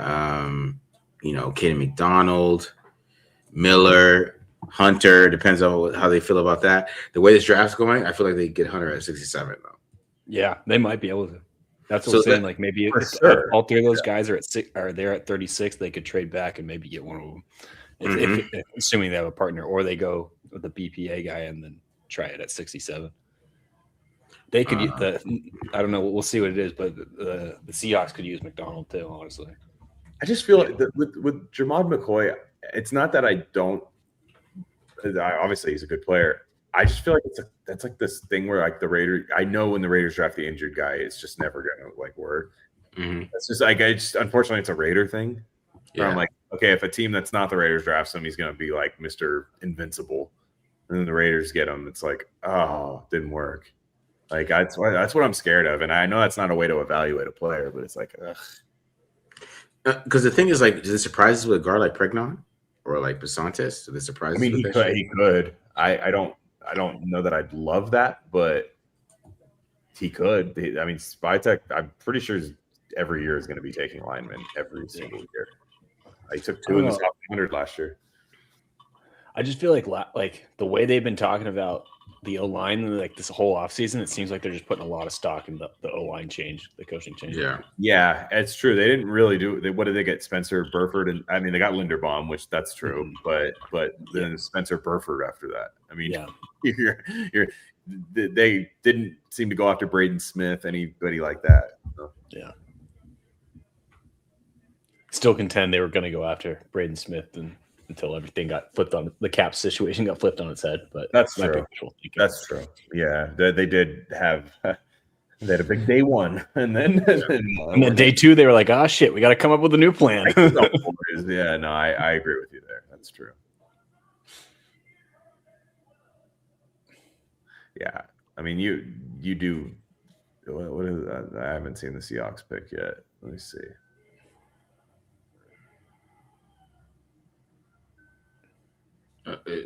This dude's going off. He is. They just won the Super Bowl. I guess he gets the top. I'll give him. If it wasn't a Make-A-Wish kid, I'd say something. Yeah. I was about to say this way. So I'll let you have your moment. Lots of wishes. Yeah. Darian Price. 32. Oh, okay. That was hot for a minute. What an excellent school that churned those two guys out. Yeah, it's just 2 running backs in the first round. They're not better than James Madison, though. They're not. That's the thing. James Madison is really better than them. Unfortunately, it was a stacked year, and we couldn't make the playoff because James Madison was too good. Joint conference. We'll join James Madison's conference. That's fine. Just do that. That'll be great, especially when football has 2 conferences 5 years from now. They're just gonna have 2 of them. Everyone, gosh, don't even get me started. My favorite thing about Jadarian Price though is like he hates like just getting easy yards. Well, no, he dances around. Yeah, the thing is though, he's actually an awesome kick returner too. Mm-hmm. Like he had 2 incredible kick returns. All right. So before we get to this the raffle here, so we got some. This board is not looking too bad right now. So we got Caden McDonald, a chance for 36. Lee Hunter, Kristen Miller. It's probably like the top DTs, right? You guys would agree with that?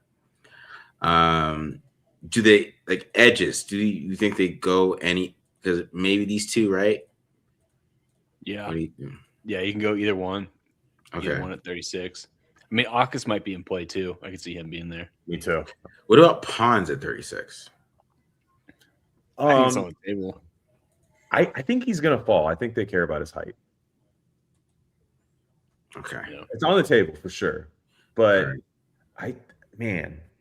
CJ Allen at 36. I mean, they got some linebackers, right? But like they do. They kind of have made it to where you maybe take somebody a little bit more developmental later. Yeah. I kind of feel like because those guys are young, the Quay Walker and Nakobe Dean are young, and they're both under contract for a while. I feel like if they're going to go linebacker, it's not going to be until the 3rd. Okay.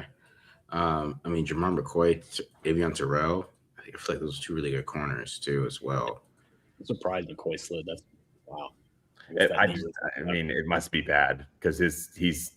Some people had him a CB1 like from tape. Like it's like Will Johnson again, but some people are saying it's worse than Will Johnson in terms of his medical. So I don't know.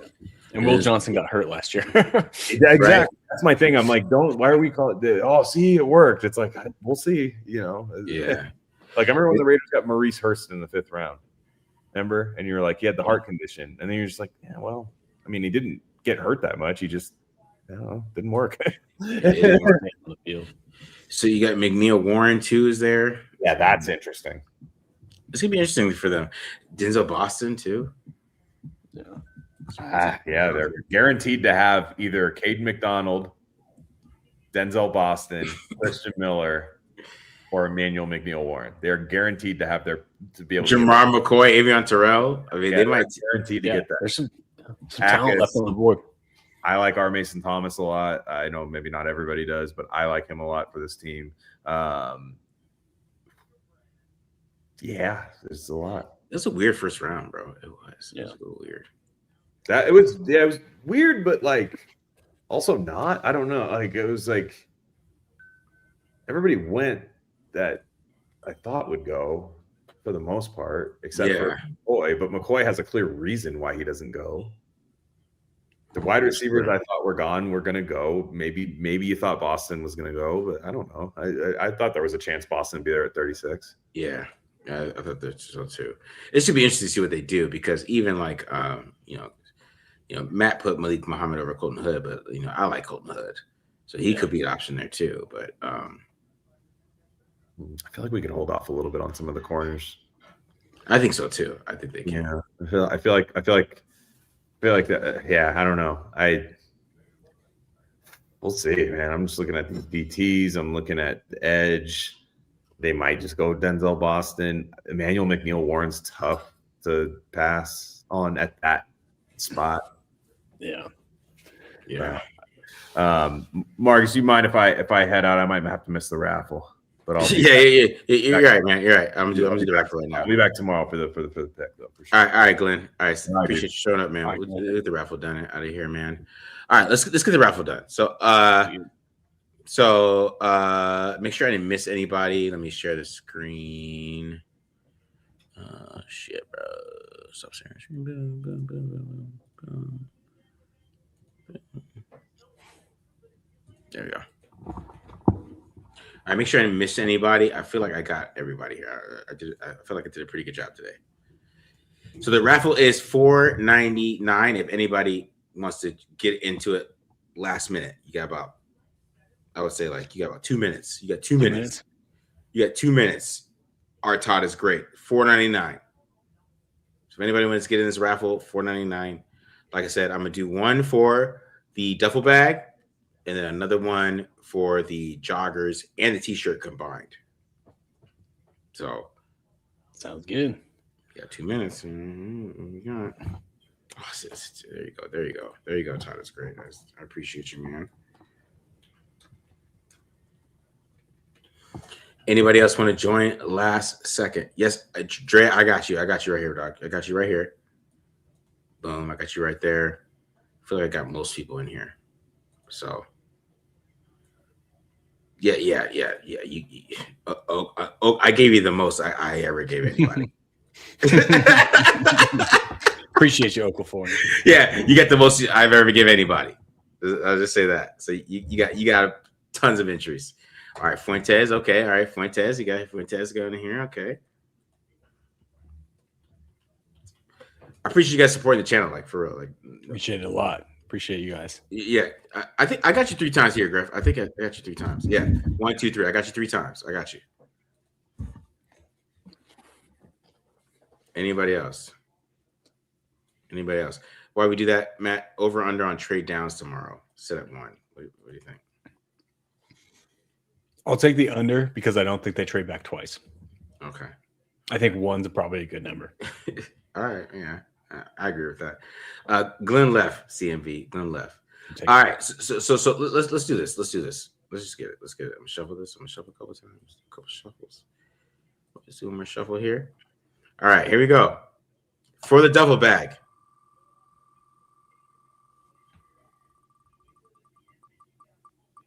Fucking CM fucking V. I swear to God. CMV win all the time. Yeah. Fat man, if you want to get it for $4.99 and get this last 2-1, you hurry up. But fucking CMV. He's asking how. How? Oh, you just do it through. Honestly, I don't know how you do it. To be honest, I can't tell you. I can't tell you. But fucking CMV, bro. Like, the dude wins every time. I don't know what that is. It's crazy.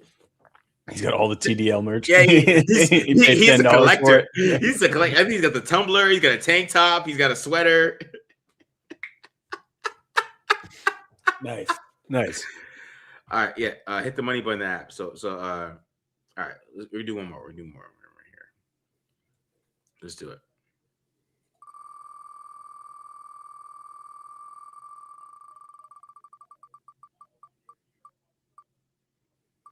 Oh, should.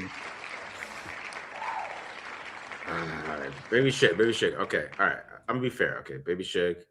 He keeps winning all the time. So we do one more. I'm gonna do one more. All right. I'm gonna be fair.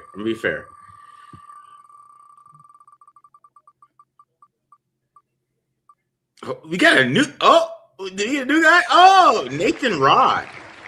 You got a new one, Nathan Rod. All right, Nathan Rod. If you're still here, make sure you hit me up either on Twitter or at markjohnfootball@gmail.com. So either on Twitter or markjohnfootball@gmail.com. Baby Shug and CFV, they already know what to do.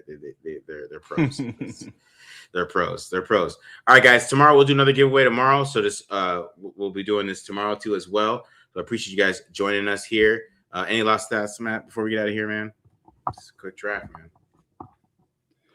Not much, man. I just want to thank everybody for all the support. Been a long draft season, but we're here. We're here for the marathon. Looking forward to it, and big thanks to you too, Marcus. Been a fun. This was probably the best draft I think we covered so far. So yeah. This is most fun, man. Like it was dope. Just all the shit that we did. So like, and it's gonna keep getting better. Hopefully, we start getting some players too, man. Some NFL players all together. So it's gonna be awesome. I appreciate you, Matt, too. I appreciate you, Doc. You're always helping, fill in for BD. When BD was like, kind of, he kind of left, right? Kind of left me on my own a little bit. I appreciate you like stepping up and no problem. My pleasure. So, appreciate you reaching out to me and bringing me on. It's been a blast. So yeah, I appreciate that, man. For real. All right, guys, we are out of here. Peace.